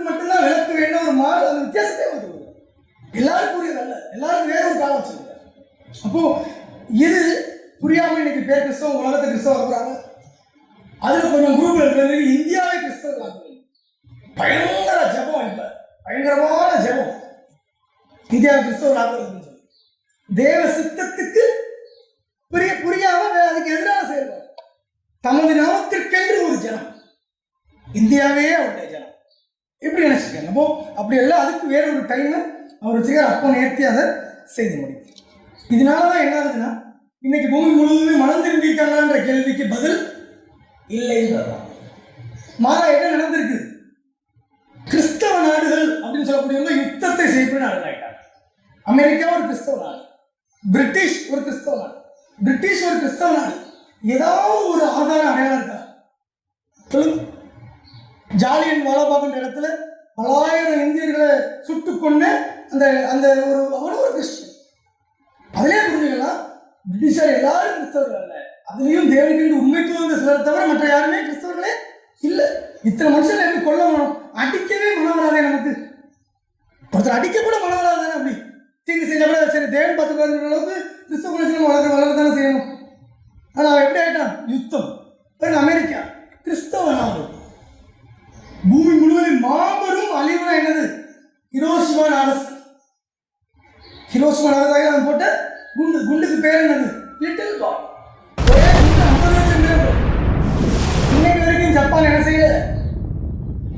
இன்னைக்கும் அந்த பிறக்கிற குழந்தைகள் ஊனமா பிறக்கிறதுக்கு காரணம் இந்த அணு ஆயுதத்தினுடைய ஆபத்து விபத்து நடந்த சம்பவத்தின் காரணமாக இன்னைக்கும் பிள்ளைகள் குறைபாடுகளோட பிறக்கிறாங்க. கை கால்கள் எல்லாம் குறைபாடு வருது, உள் உறுப்புகள் வளர்ச்சியில் குறைபாடு வருது. இவங்க எல்லாருமே இப்படித்தாங்க. ஜாதியை கோபித்தாங்க. இன்னைக்கு உள்ள சூழ்நிலையில பொருளாதாரத்துக்காக மற்ற அவன் நாடுகளில் இருக்கக்கூடிய நிர்வாகம் திறனில் ஏற்பட்ட பிரச்சனைகளுக்காக பயங்கரமான கொந்தளிப்பு நடந்துக்கிட்டே தான் இருக்கு. இதுக்கிடையில பூமியின் ராஜாக்களை எல்லாம் அர்மகதோனுக்கு கூட்டி சேர்க்கிறது. நம்ம பூமியின் ராஜாக்களை இப்போ யாருக்கு எதிராக கோபிக்கணும்? இவங்க ராஜ்யம் பண்றாங்க, இவங்கிட்ட ராஜ்யத்தை பிடுங்குறவங்களுக்கு எதிராக கோபிப்பாங்க. பிடுங்குறவங்களுக்கு எதிராக இருக்கணும். இப்ப இருக்கிறவங்க எல்லாருமே இயேசுக்கு இசைவா இருக்காங்க, நம்ம எதிர்பார்க்க கூடாது. இவங்க இருந்து யாரு பிடிக்க போறா? அந்த ராஜாக்களின் நாட்களிலே கைகளால் பெயர்க்கப்படாத ஒரு கல் பெயர்ந்து உருண்டு வந்து இந்த ராஜாக்கள் மேல விழுந்து இந்த ராஜ்யங்கள் மேல விழுந்து நொறுக்கி அதுவோ பருவமாக வளர்ந்து மிகப்பெரிய வளர்ச்சியை வேதாந்த சத்தியம் இந்த ராஜாக்களுக்கு சந்தோஷத்தையா கொடுக்கும். முதலாம் வருகையில இயேசு கிறிஸ்துடைய பிறப்பு ராஜாக்களுக்கு சந்தோஷத்தை கொடுத்துச்சா? நிச்சயமா இல்லை. என்ன செஞ்சாங்க? அப்படி ஒருத்தர் வர்றாருன்னா மொத்தமா அழிச்சிருக்கிற 2 வயசுக்கு உட்பட்ட அத்தனை பிள்ளைகளையும் கொள்ள சொன்னாங்களா இல்லையா? சாதிகள் போயிருப்பாங்க. அதான் இப்போ சாத்தான் தூண்டுதலின் காரணமா எல்லாரும் ஒன்றோடு ஒன்று சேர்ந்து மோதுறதுக்கு தயாராகிட்டு இருக்காங்க. அன்பின் ராஜ்யத்தை ஸ்தாபிக்க வருவர்கள் கையில் என்ன செய்வார்? மொத்த ராஜ்யத்தையும் பிடிங்கி எடுத்துவார். வசனத்தை வாசிக்கலாம். வெளிப்படுத்தின விசேஷம் 11ஆம் அதிகாரம் 18ஆம் வசனம். ஜாதிகள் கோபித்தார்கள், அப்பொழுது உடைய கோபம் மூண்டது. மரித்தோர் நியாயத்துப்படுகிறதற்கும் தீர்க்கதரிசிகளாகிய உடைய ஊழியக்காரருக்கும் பரிசுத்தவான்களுக்கும் உமது நாமத்தின் மேல் பயபக்தியா இருந்த சிறியோர் பெரியோருக்கும் வளர்ந்தளிக்கிறதற்கும் பூமியை கெடுத்தவர்களை கெடுக்கிறதற்கும் காலம் வந்தது என்று சொல்லி தேவனை தொழுது கொண்டார்கள். ஜாதிகள் கோபித்தார்கள் அப்படின்ற பாட்டில் அந்த விஷயத்தை பண்ணுறேன். அவர்கள் மனமாற்றம் அடையவில்லை அப்படின்றது அங்கே சொல்லப்பட்டிருக்கு. Obviously for from being converted. அவர்கள் எல்லாருமே கிறிஸ்துக்குள்ளாக பூமி முழுவதும் திருப்பப்பட்டு நினைக்கிறாங்க. அப்படி ஆகலை. அப்படி ஆகாமல் அவங்க எதிர்நிலையத்தை அடைவாங்கன்னு நம்ம சொல்லப்பட்டது. அதுதான் இப்போ உண்மைக்குமே நடந்திருக்கு. 7ஆம் நூற்றாண்டுக்கு அப்புறம் பூமியே கிறிஸ்துக்குள்ளாக எல்லாரும் கிறிஸ்துவ ஏற்றுக்கொண்டாங்களா? ஜாதிகள் கோபிப்பார்கள் என்ற பாயிண்ட். அதன் அடிப்படையில் இன்னைக்கு யாருமே எல்லா தலைவர்களுமே ஏதோ ஒரு வகையில தீங்கு செய்திருக்காங்க. ஒரு கிறிஸ்டியன் லீடர், இப்போ நீங்க உலக அரசியலெல்லாம் நீங்க கவனிக்கும் போது, இந்திய அரசியல உலக அரசியல் கவனிக்கும் போது ஒரு கிறிஸ்டியன் லீடர் இருக்கிறவங்க எவ்வளவு காம்ப்ரமைசிங் ஸ்பிரிட்டோட இருக்காங்க நீங்க பார்க்கலாம். நம்ம தமிழ்நாடு இல்லாமல் மற்ற நாட்டில் நம்ம பக்கத்து நாடுகளில் இருக்கணும்னா ஆந்திராவில் சிஎம் ஆனவரை பற்றி நீங்கள் கேள்விப்பட்டிருக்கீங்க. அவர் ஒரு இடத்துல பேசும்போது உங்களுக்கு எதிராக இருந்தாலும் நீங்கள் மன்னிப்பீங்களான்னு கேட்டால், நான் டெய்லி ஜெபத்தில், அவர் ஒரு கிறிஸ்டியன், நாங்கள் டெய்லி ஜெபத்தில் எங்களுக்கு விதமாக குற்றம் செய்வது நாங்கள் மன்னிக்கிறது போல எங்களுக்கு குற்றங்களை மன்னின்னு சொல்லி நாங்கள் கேட்குறோம், அதனால மன்னிக்க தான் செய்வோம் சொல்லி சொல்கிறார். இப்போ உலக அரசியலில் கிடக்கா இப்படி பேசுகிறாங்க நினைச்சு இப்படி நம்ம பாயிண்ட் ஆஃப் வியூவில் கிறிஸ்டியன் ஓட்டுக்காக பேசுகிறாருன்றது ஒரு பார்ட், கிறிஸ்டியன் ஓட்டுக்காக பாயிண்ட் பேசுகிறாருன்றது ஒரு பார்ட். மறுபக்கத்தில் வின் பண்ண அன்னைக்கு அத்தனை பேருக்குமே விக்கிரக சிலை கிஃப்ட் கொடுத்தது பார்த்துருக்கீங்க, டிவி நியூஸ்லாம் போட்டுருக்காங்க. இப்போ இவங்களோட காம்ப்ரமைசிங் ஸ்பிரிட். இயேசுவை பற்றியும் அவங்க உயர்ந்த இதில் இருக்கிறாங்க. அவங்க எந்த சபைக்கு போகிறோமோ அந்த சபை பாஸ்டர்மார்கள் வந்து ப்ரேயர் பண்ணுறாங்க. மறுபக்கத்தில் வின் பண்ண அன்னைக்கு அவருடைய சொந்த கையிலே எடுத்து அந்த அந்த பிரதேசத்துக்கு இருக்கக்கூடிய ஒரு கடவுள் இருக்கும் இல்லையா, அதனுடைய அந்த விக்கிரக சிலையை அத்தனை பேருக்கு கிஃப்ட் கொடுக்குறாரு. அவரே இப்போ சரியான காம்ப்ரமைசிங் வெளியிலிருந்து பார்த்தா ஒரு கிறிஸ்தவ ஆகிட்டாங்க இப்படி சொல்றான். ஆனால் இதுதான் அசுத்தம். உண்மைக்குமே தேவனுடைய பார்வையில் பார்க்கும்போது கேசுவையோ தேவனையோ ஏற்றுக்கொள்ளாமல் நார்மலாக இருக்கிறவங்களை பற்றி அவங்களுக்கு எந்த பிரச்சனையும் இல்லை. அவங்க எந்த விதமான வழிபாட்டில் இருக்கிறத பற்றி அவங்களுக்கு கவலை இல்லை. அவங்களுக்காகவும் தேவன் தன்னுடைய குமாரனை கொடுத்துருங்க. அப்படிதானே? வேறு மாற்று மதத்து மேலாம் நமக்கு எப்பவுமே வெறுப்போ அந்த மாதிரிலாம் கிடையாது. காரணம் அவங்களுக்காகவும் ரட்சகர் மறிச்சிருக்கிறார். ஆனால் இவரை ஏற்றுக்கொண்ட பிற்பாடு காம்ப்ரமைசிங் ஸ்பிரிட்ல இருக்காங்க பார்த்தீங்களா, இவரை ஏற்றுக்கொண்ட பிற்பாடு இவரை அலட்சியம் பண்ணாங்க. அவங்க தான் அதிகமான பிரச்சனைக்குள்ளாவாங்க. யாரிடத்துல அதிகம் கொடுக்கப்படுகிறதோ யார் அவரிடத்துல அதிகம் கேட்கணும். அதுதான் பிரச்சனை. அப்படி இன்னைக்குள்ள காலம் வந்து உலக தலைவர்கள் எல்லாருமே இப்படிப்பட்ட காம்ப்ரமைசிங் ஸ்பிரிட்ல இருக்காங்க. இங்கிலாந்து அதனுடைய இங்கிலாந்து ராணி அவங்களுடைய தலைமையகத்தில் இருக்கக்கூடியவங்க பூமி முழுவதும் கிறிஸ்தவ மார்க்கம் பரவலுக்கு நாங்கள் இங்கே எங்களுடைய குடும்பம் தான் உதவி செய்யணும்னு சொல்லி இங்கிலாந்து ராணியாக இருந்து அவங்க சொல்லி செயல்படுத்துறாங்க, எல்லாத்தையும் சொல்றாங்க. ஆனால் அவங்க ஒரு பிரச்சனையோட இதுக்கு சால்வ் பண்றதுக்கு நான் மருத்துவத்தை பேச போறேன், இதுக்கான விஷயத்தை நான் காந்திகிட்ட கேட்க போறேன் அப்படின்னு சொல்லி ஆவிஜீவிகள் பிள்ளாத தூதரிடத்தில் தொடர்பு கொண்டு ஆவிஜீவிகளை தொடர்பு கொண்டு டீல் பண்றாங்க. வேத புஸ்தகத்திலே தடை செய்யப்பட்டிருக்கக்கூடிய ஒன்று என்னது? மருத்துவத்தில் பேசுறான்ற எண்ணமே மிக பாவமான செயல், தேவனாலே கண்டிக்கப்பட்டிருக்கு. ஏன்னா தேவன் சொன்ன காலத்துக்கு எதிராக சாத்தான் போய் சொல்லி அப்படி ஒன்று நிரூபிக்கிறதுக்கு ட்ரை பண்ணிட்டு இருக்கிறான். ஆனால் அந்த வழிமுறைகளுக்கு போகாதீங்கன்னு நான் சொல்றேன், தேவனும் சொல்லியிருக்கிறார் இல்லையா? ஆனால் இப்போ என்ன சொல்லியிருக்காங்க? பூமி முழுவதுக்குமே கிறிஸ்தவ மார்க்கத்தை பரப்புறதுக்கு காரணமாக இருந்தது நாங்கள் தான் சொல்றவங்க, எங்களுடைய குடும்பம் தான் அதுக்கு காரணம் சொன்னவங்க. அவங்களே என்ன சொல்றாங்க? மருத்துவத்தில் பேசுவாங்க. அது பேசுறது தான் பேசுறேன், உயிரிழவர்கிட்ட பேச வேண்டியதானே? ரட்சரா ஏசு கிறிஸ்து ஜீவனோட படிக்கிறவங்க இல்லையா, அவர்கிட்ட அவங்கள்ட்ட இல்லை, மருத்துவ தான் பேசுவேன். அது விழுந்து போன மனுக்குளத்தில் இருக்கக்கூடிய ஒரு நபர்கிட்ட தான் பேசுவேன். இவர்கிட்ட பேச என்ன பிரயோஜனம் ஆகும் போது? இவர்கிட்ட நல்லா கேட்டுக்கிட்டோம் சொல்லி தீங்குறாங்க. அப்போ இப்படி இந்த கிறிஸ்தவ தேசங்கள் எல்லாமே இன்றைக்கு குறைவுபட்டு விழுந்து போய் சர்வநாசம் ஆயிடுச்சு. இவங்க எல்லாருமே இப்போ அந்த தேவனுடைய நாளுக்கு கூட்டி சேர்க்கப்படுறாங்க. இவங்க எல்லாருமே இப்போ தேவனுடைய கொந்தளிச்சுட்டு இருப்பாங்க, கொந்தளிச்சுட்டு தான் இருக்காங்க. இப்போ செயல்பாடுகள் எல்லாமே அப்படிதான் இருக்கு. இருந்தாலும் இதெல்லாம் தேவன் அடக்கி சரிப்படுத்துவார். ஜாதிகள் கோபிக்கிறாங்க, கன்வெர்ட் ஆவதற்கு பதிலாக மனமாறுதல் பதிலாக கோபிக்கிறாங்க. ஏன்னா மனமாறுதல் அப்படின்றது இயேசுடைய திட்டமே இல்லை, அது அவங்களுக்கு ஆயிரத்து. இது உலகத்திலிருந்து தமது நாமத்திற்கு ஒரு ஜனத்தை பிடித்திருக்கிறது அவருடைய திட்டம். அவர் திட்டத்தை விட்டுட்டு அவங்க வேறு திட்டத்துக்கு போயிட்டாங்க. தொடங்கும் போது எல்லாம் ஒரே திட்டம் தான், முழுமை சத்தியத்தை அறிவிப்போம், யாரெல்லாம் உண்மையான சிஸ்டர்லாம் அவங்களுக்குலாம் ஞானசாரத்துக்கு உள்ள கொண்டு வரும். அப்போ இன்னைக்கு இவங்க யாரும் மனம் திரும்பல, மனம் வருந்தல, மாற என்ன ஆயிட்டாங்க? தீங்கான பாதிப்பு. அப்ப அப்படிப்பட்ட ஒரு சூழ்நிலை தான் என்ன வந்துட்டு இருக்கு. பூமி முழுவதுமே கிறிஸ்தவ மார்க்கமோ மற்ற காரியங்களோ இதெல்லாமே எங்க எல்லா இடங்களும் அறிவிப்பு கொடுத்து பேசிட்டு வந்தாலும் கூட எதையுமே கன்வெர்ட் பண்ண முடியல, எதையுமே மாற்றம் செய்ய முடியல. ஈரோப் கிறிஸ்தவ தேசம், கிறிஸ்தவ நாடு, பூமியில அவன் செய்யாத யுத்தமா யோசிப்பார், அங்க நடக்காத யுத்தமா, அங்க இல்லாத பிரச்சனைகளா. இப்போ ஒரு லிஸ்ட் எடுத்ததில்ல, உலகளாவிய விபச்சாரம் அதிகரிச்சிருக்கிறது எந்த பிரதேசம்? அமெரிக்கா, யூரோப் போன்ற கிறிஸ்தவ நாடுகள் இருக்குன்னு சொல்லி கொண்டிருக்காங்க. இப்படி பயங்கர மோசமான ஒரு சூழ்நிலையும் கூட மறுபக்கத்தில் இருக்கு. அப்போ மொத்தமாக அவங்க கன்வெர்ட் ஆகலைன்றது வெளியரங்கமாக இருக்கு. பூமி முழுவதும் கன்வெர்ட் பண்ணுறது அங்கேயே நடக்கலை, இங்கே எப்படி நடக்கும்? அப்போ இங்கே 10 கோடி பேர் இருக்குன்னு சொன்னால் அந்த 10 கோடி பேரும் மீதி இருக்கக்கூடிய 120 கோடி பேரை எங்கே கன்வெர்ட் பண்ணியிருக்காங்க? இல்லை இல்லை, நடக்கிறது இல்லை, நடக்கக்கூடிய வேலையும் இல்லை. அவங்களுக்கு புரியலை. காரணம் இது தெரிந்திருக்கக்கூடிய காலம் 1000 யுகம் தான் இந்த உலகத்துக்குரிய காலமாக இருக்குது. அதை கண்டித்து உணர்த்தி அதை சீர்படுத்துவார்ன்றது தெரியாததுனால முயற்சி பண்ணுறாங்க, ஃபெயிலியர் ஆகுறாங்க. கடுமையான முயற்சிக்கு அப்புறம் பெரிய பெரிய கிறிஸ்தவ ஸ்தாபனங்கள், மிஷனரி மூவ்மெண்ட் எல்லாம் அவங்க எழுதி கொடுத்துருக்காங்க.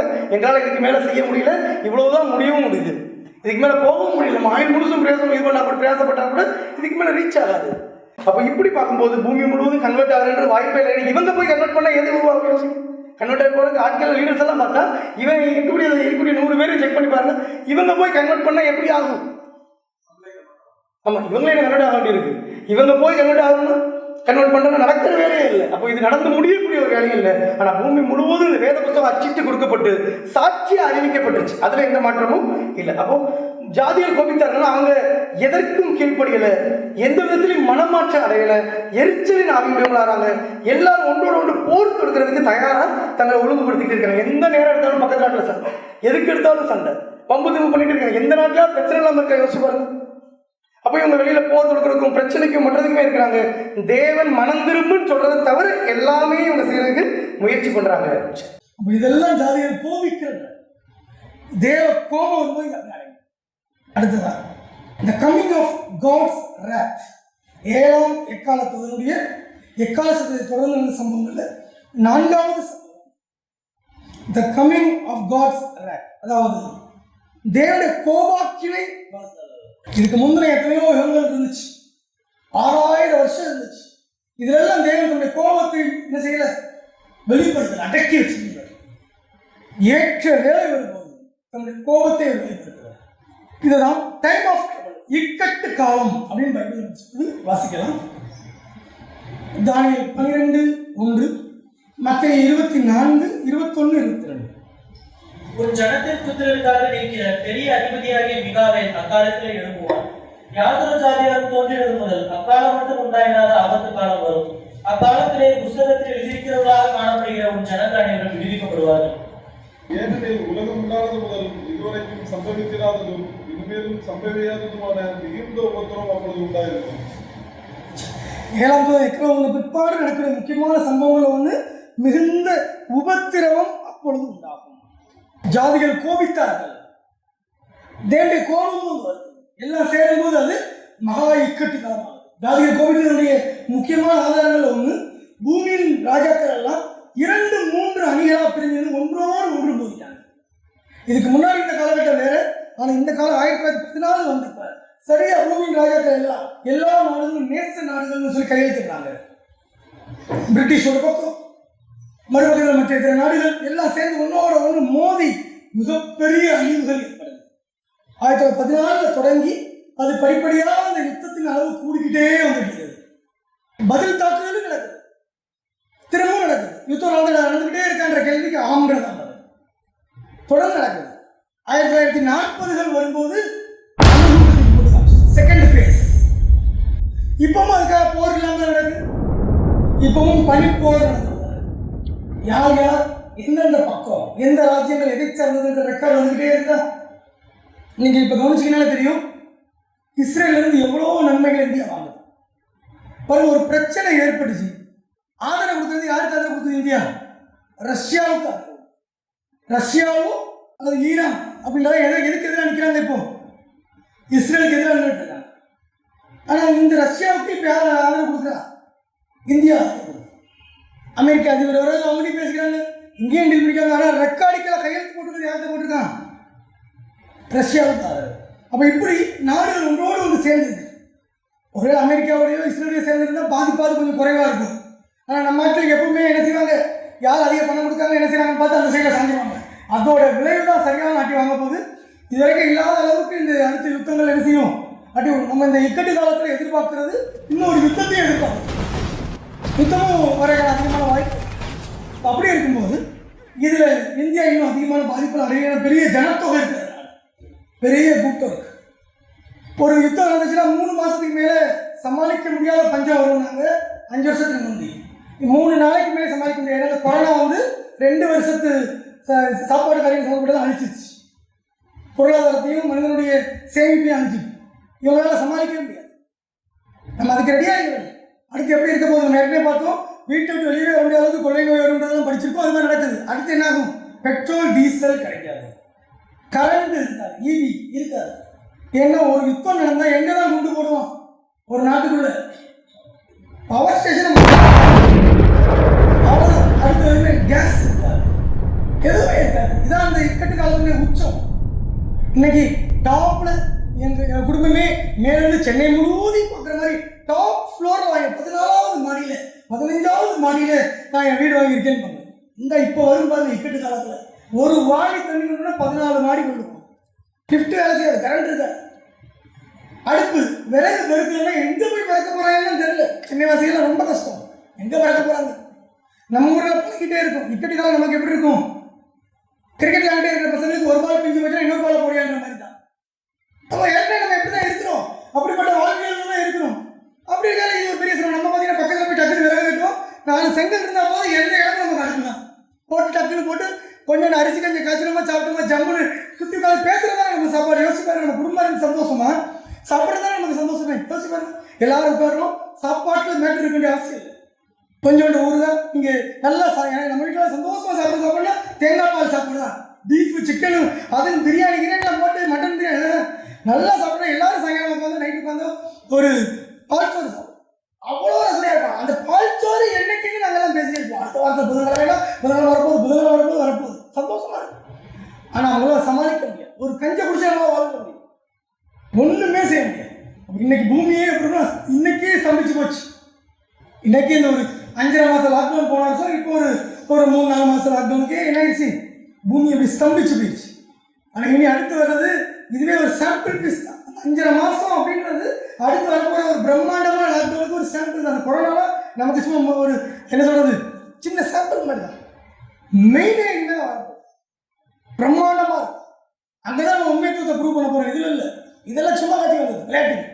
இந்த விளையாடும் போது முதல் நாள் ஃப்ரீ பால், அது என்ன ட்ரையல் பால், சும்மா போடுறது.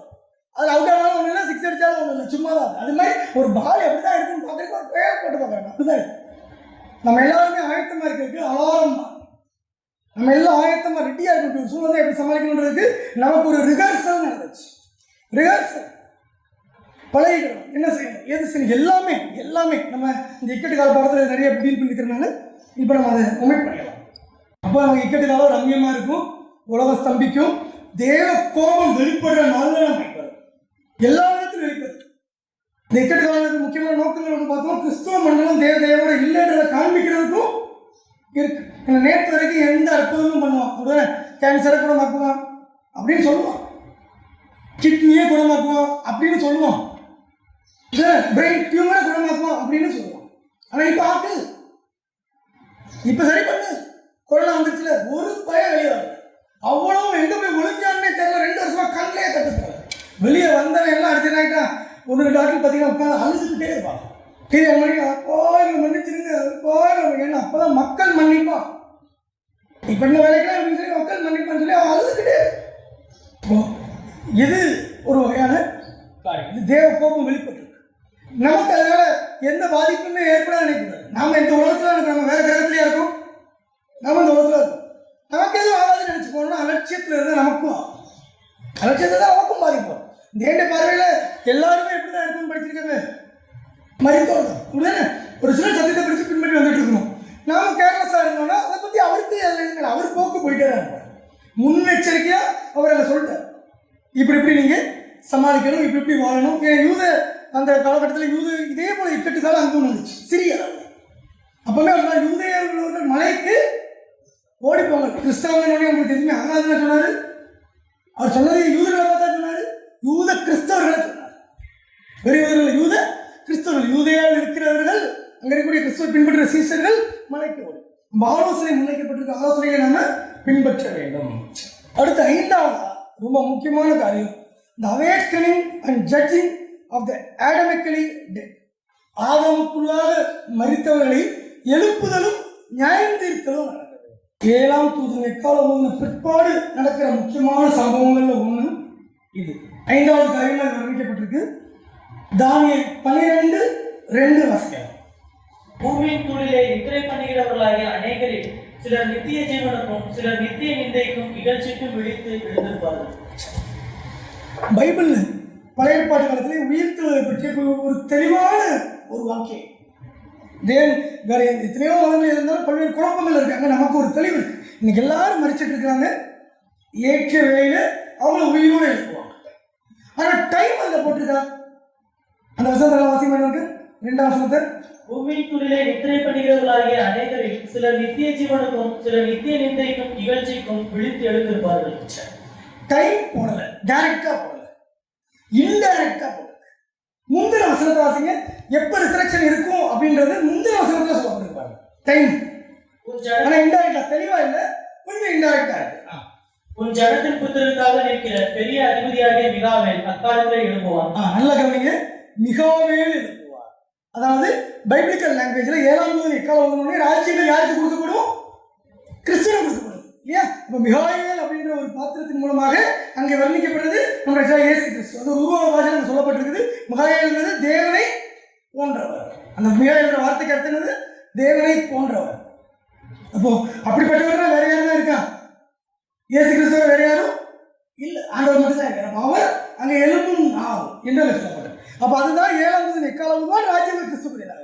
அந்த நாளில் மிகாவேல் எழும்புவார். அங்கே என்ன நடக்கும்?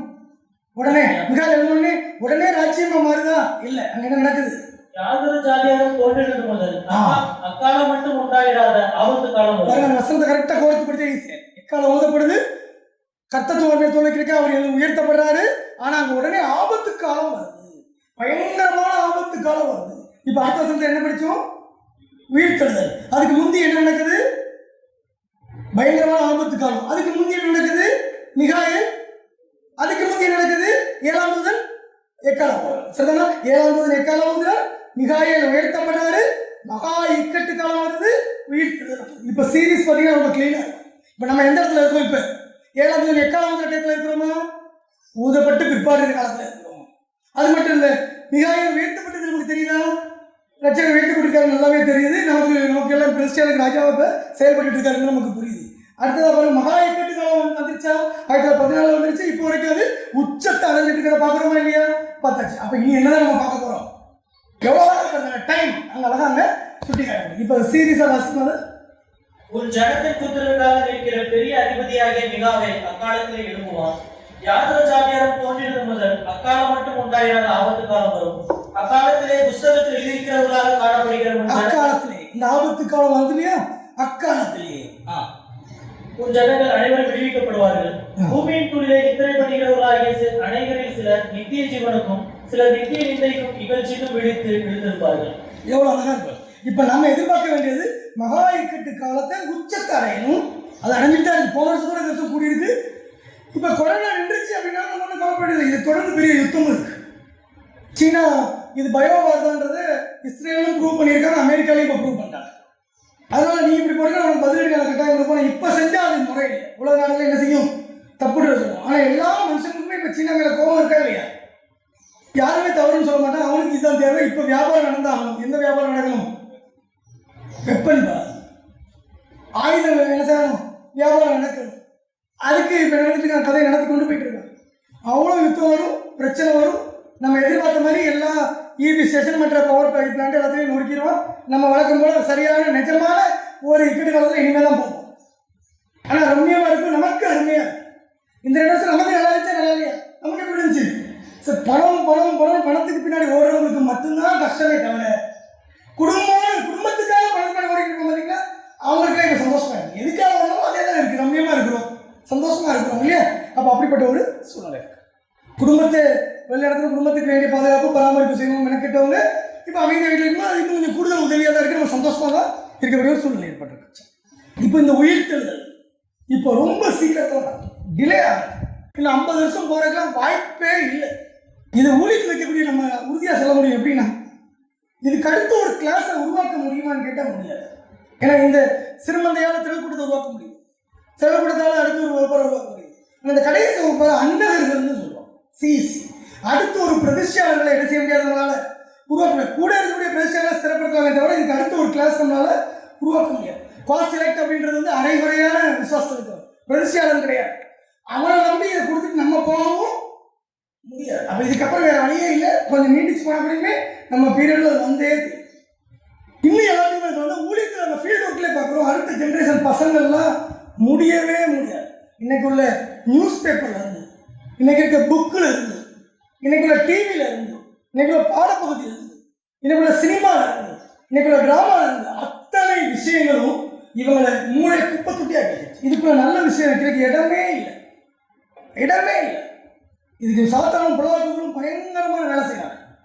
இதுக்கு முந்தின ஜென்ரேஷன் கொஞ்சம் பரவாயில்ல, அதுக்கு அடுத்த ஜென்ரேஷன் இது கொஞ்சம் பரவாயில்ல, கீழ் முந்தி இருந்தால் கொஞ்சம் பரவாயில்ல, வர வர வர வர கீழ் நோக்கி போய் குப்பை குளிக்கிற போராட்டங்கள் எங்கள் பிள்ளைகள் எப்படி ஆகிட்டாங்க, அந்த பிள்ளைகள் எப்படி ஆகிட்டாங்க, மோசமாயிட்டாங்க எல்லாம் சொல்கிறாங்க. காரணம் என்ன?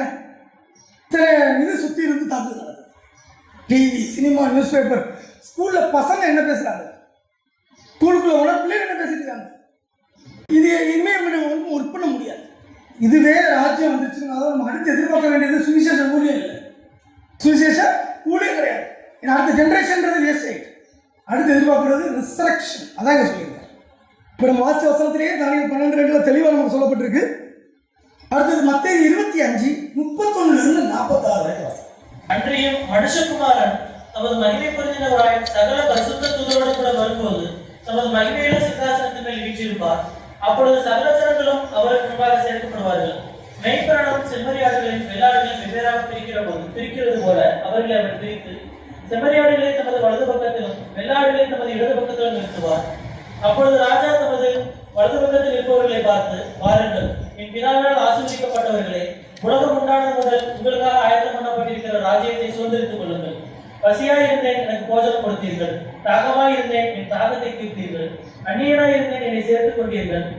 வஸ்திரம் இல்லாதிருந்தேன், எனக்கு வஸ்திரம் கொடுத்தீர்கள். வியாதியாய் இருந்தேன், என்னை விசாரிக்க வந்தீர்கள். காவலில் இருந்தேன், என்னை பார்க்க வந்தீர்கள் என்பார்.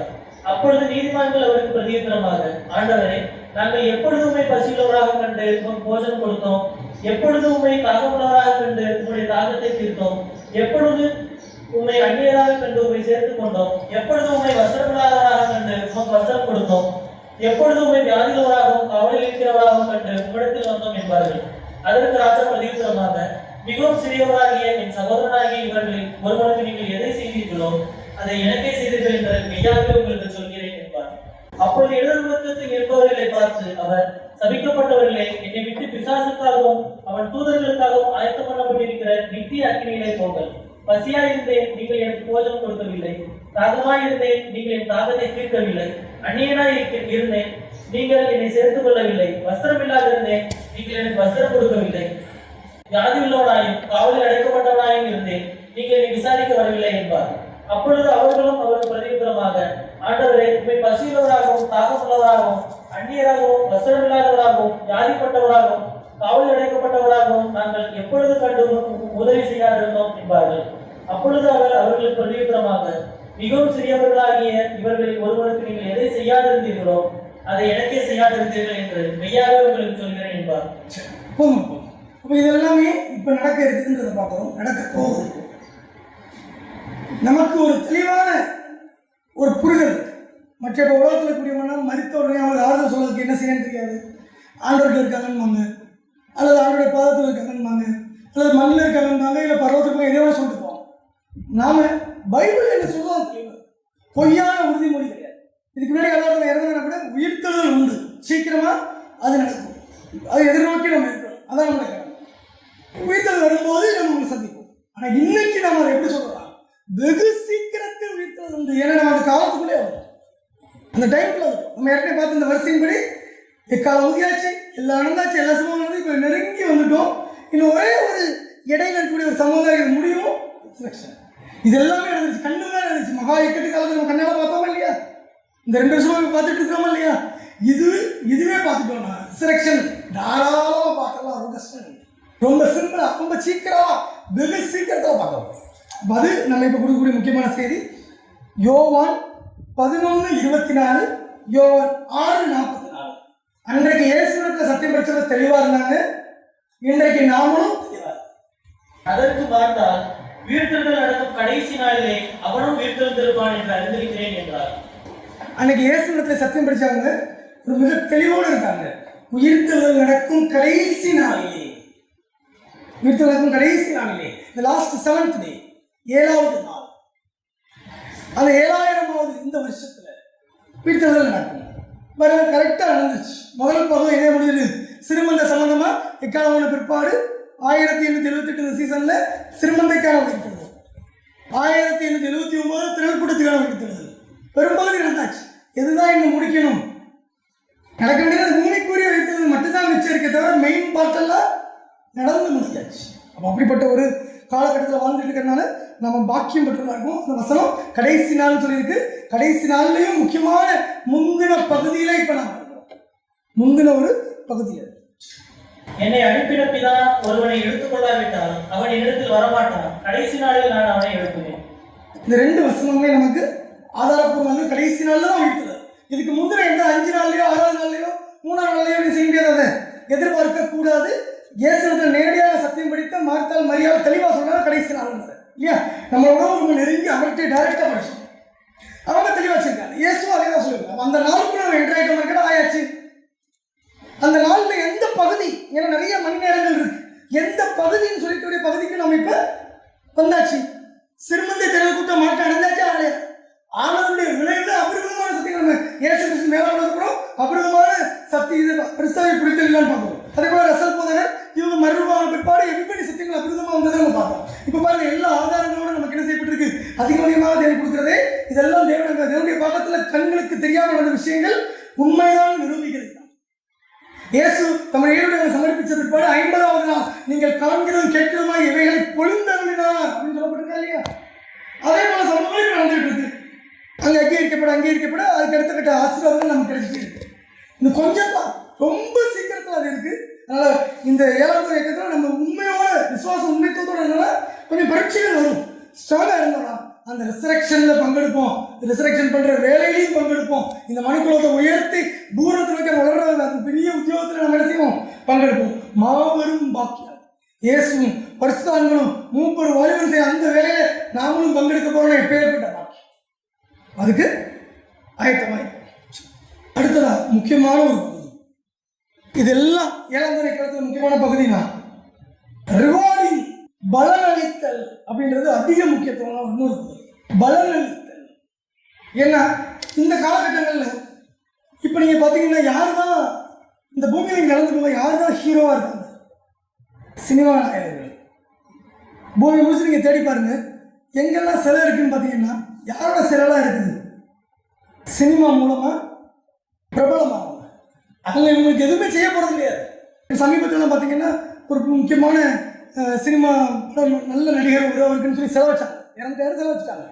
அங்கே ஒரு சிலை இங்கே ஒரு சிலை, எல்லா சிலையும் பாருங்கள் ரிசர்ச் பண்ணலாம். அசுத்தத்தை இம்ப்ரூவ் பண்ணுறதுக்கு, மனுக்குலத்தில் அசுத்தத்தை நல்லா இம்ப்ரூவ் பண்ணுறதுக்கு காரணமாக வேலை பார்த்துருப்பாங்க. உண்மையா இல்லையா? அசுத்தமான தாட் சிந்தனையை மக்களுக்கு தூண்டுறதுக்கு ஹார்ட் ஒர்க் பண்ணியிருக்காரு. அதுக்கு செலவாக்கி இருக்கு. சாத்தாண்டியும் பொல்லாதூர்கள் இருக்கிற வரைக்கும் அவங்களுக்கு உதவியாக இருந்தவங்கத்தால இப்போ மேம்படுத்துவாங்க. அப்படித்தானே? இன்னைக்கு ஒரு அரசியல் தலைவர் அவருக்கு ஒரு செலவு வச்சு அவருக்கு ஒரு பெரிய மண்டபங்கள் கட்டி அதெல்லாம் சேர்ந்து ஊழலாக பயங்கரமான ஊழல், அது வெளிப்படையாகவே தெரியுது.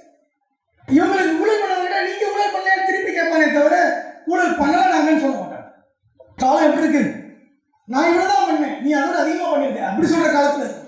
அப்போது இன்றைக்கு உயர்த்தப்படுகிறவர்கள் பொல்லாத தூதர்களுக்கு ஆதரவாக அல்லது போலி அரசியல்வாதிகள், மக்களை ஏமாற்றினவங்க, பணம் சம்பாதிச்சவங்க, ஊழல் பண்ணவங்க அல்லது தீங்கான விஷயங்களை ஸ்ப்ரெட் பண்ணவங்க, இவங்கெல்லாம் தான் இன்னைக்கு லீடர் சந்திக்கப்படுறாங்க. இவங்களில் மெழுகுவர்த்தி மாதிரி வாழ்ந்து மறித்து போன ரசல் போதை பற்றி தெரியுமா? மெழுகுவர்த்தினா எப்படி? அது கடைசி எண்டு வரைக்கும் ஒளி கொடுக்கும், மிச்சம் ஒன்று இருக்காது. கடைசி எண்டு வரைக்கும் ஒளி கொடுக்கும். தன்னுடைய அத்தனை சொத்துக்களையும் அதிலே தன்னுடைய எல்லா காரியங்களும் ரசல் போதை இருந்தால் எவ்வளோ நேசிக்கப்படத்தக்கவங்க, ரொம்ப சாஃப்டான நேச்சர், வளர்ந்த விதம் ரொம்ப வேறு விதமாக ரொம்ப அருமையான வளர்ச்சி இருந்தது. பிச்சு எடுத்திருப்பாங்க, என்னென்னமோ பேசியிருப்பாங்க, எவ்வளவோ நக்கல் பண்ணியிருப்பாங்க. பட்ட இடத்துல கேள்வி கேட்பாங்க.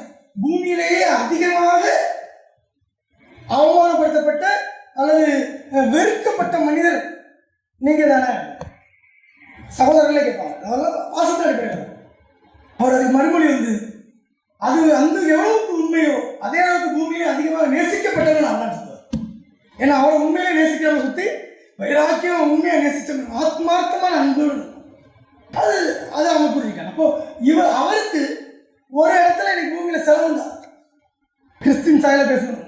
அதெல்லாம் இது யாரோட இடம்? இப்போ பொல்லாதவர்கள் கையில் இப்போ பவர் இங்கெல்லாம் உங்களுக்கு கிடையாது. இங்கே வேலை நாங்கள் இப்போ கூட என்ன கரப்பூசாக செய்கிறோம். அவர் மோசமான கேவலமானவர்கள் வேலை என்ன செய்யலாம்? கரப்பூசம் சகதிகள் வேணா வீசணும். ஆனால் என்ன செய்ய மாட்டோம்? அங்கீகரிக்கணும். ஜான்சன் போகிறார், மற்ற எல்லா ஊழியர்கள் தேவனுக்கு ஒருவராக அவங்க காலத்தில் அங்கீகரிக்கப்பட்டவங்க இருந்தாங்கன்னு கேட்டால் இல்லை. அவங்ககிட்ட இருந்து குற்றங்களை தேடிக்கிட்டே இருப்பாங்க, லென்ஸ் வச்சு பார்த்தே இருப்பாங்க, சிக்கவே மாட்டாங்க. தானியலை போல எதில் உங்கள் தேவனுக்கு உண்மையாக இருக்கிறதோ அவங்க மாட்டாங்க, தவிர எதுலையும் சிக்கவும் மாட்டாங்க. ஆனால் அப்படி உண்மைக்கு அந்த ஒருத்தவங்களை பற்றின பேச்சு கூட என்ன செஞ்சாங்க. இடைப்பட்ட 1,40,000 பர்சனலை பற்றி பேசணும், திரள் கூட்டங்களை பற்றி பேசணும். நம்ம காலத்தில் இவங்களை என்ன செஞ்சாங்கன்னு கூட நமக்கு தெரியாது. ஜான் வெஸ்லி வாழ்க்கையை பற்றி பேசணும், சார்லஸ் வெஸ்லி வாழ்க்கையை பற்றி பேசணும், எப்படி வாழ்ந்தாலும் தெரியாது. ஏன்ஷியன்ட் ரொட்டி என்ன செஞ்சாங்க, எது ரிவார்டுனா இதுதான் வந்து. இந்த மில்லேனியமே எப்படி இருக்கும் அப்படின்னா இவங்களை பற்றி இவங்க ஒவ்வொருத்தரும் தேவனுக்கு உண்மைக்குமா இருந்த ஒவ்வொரு அளவு காரியத்தையும் தேவன் பார்க்குறாங்க.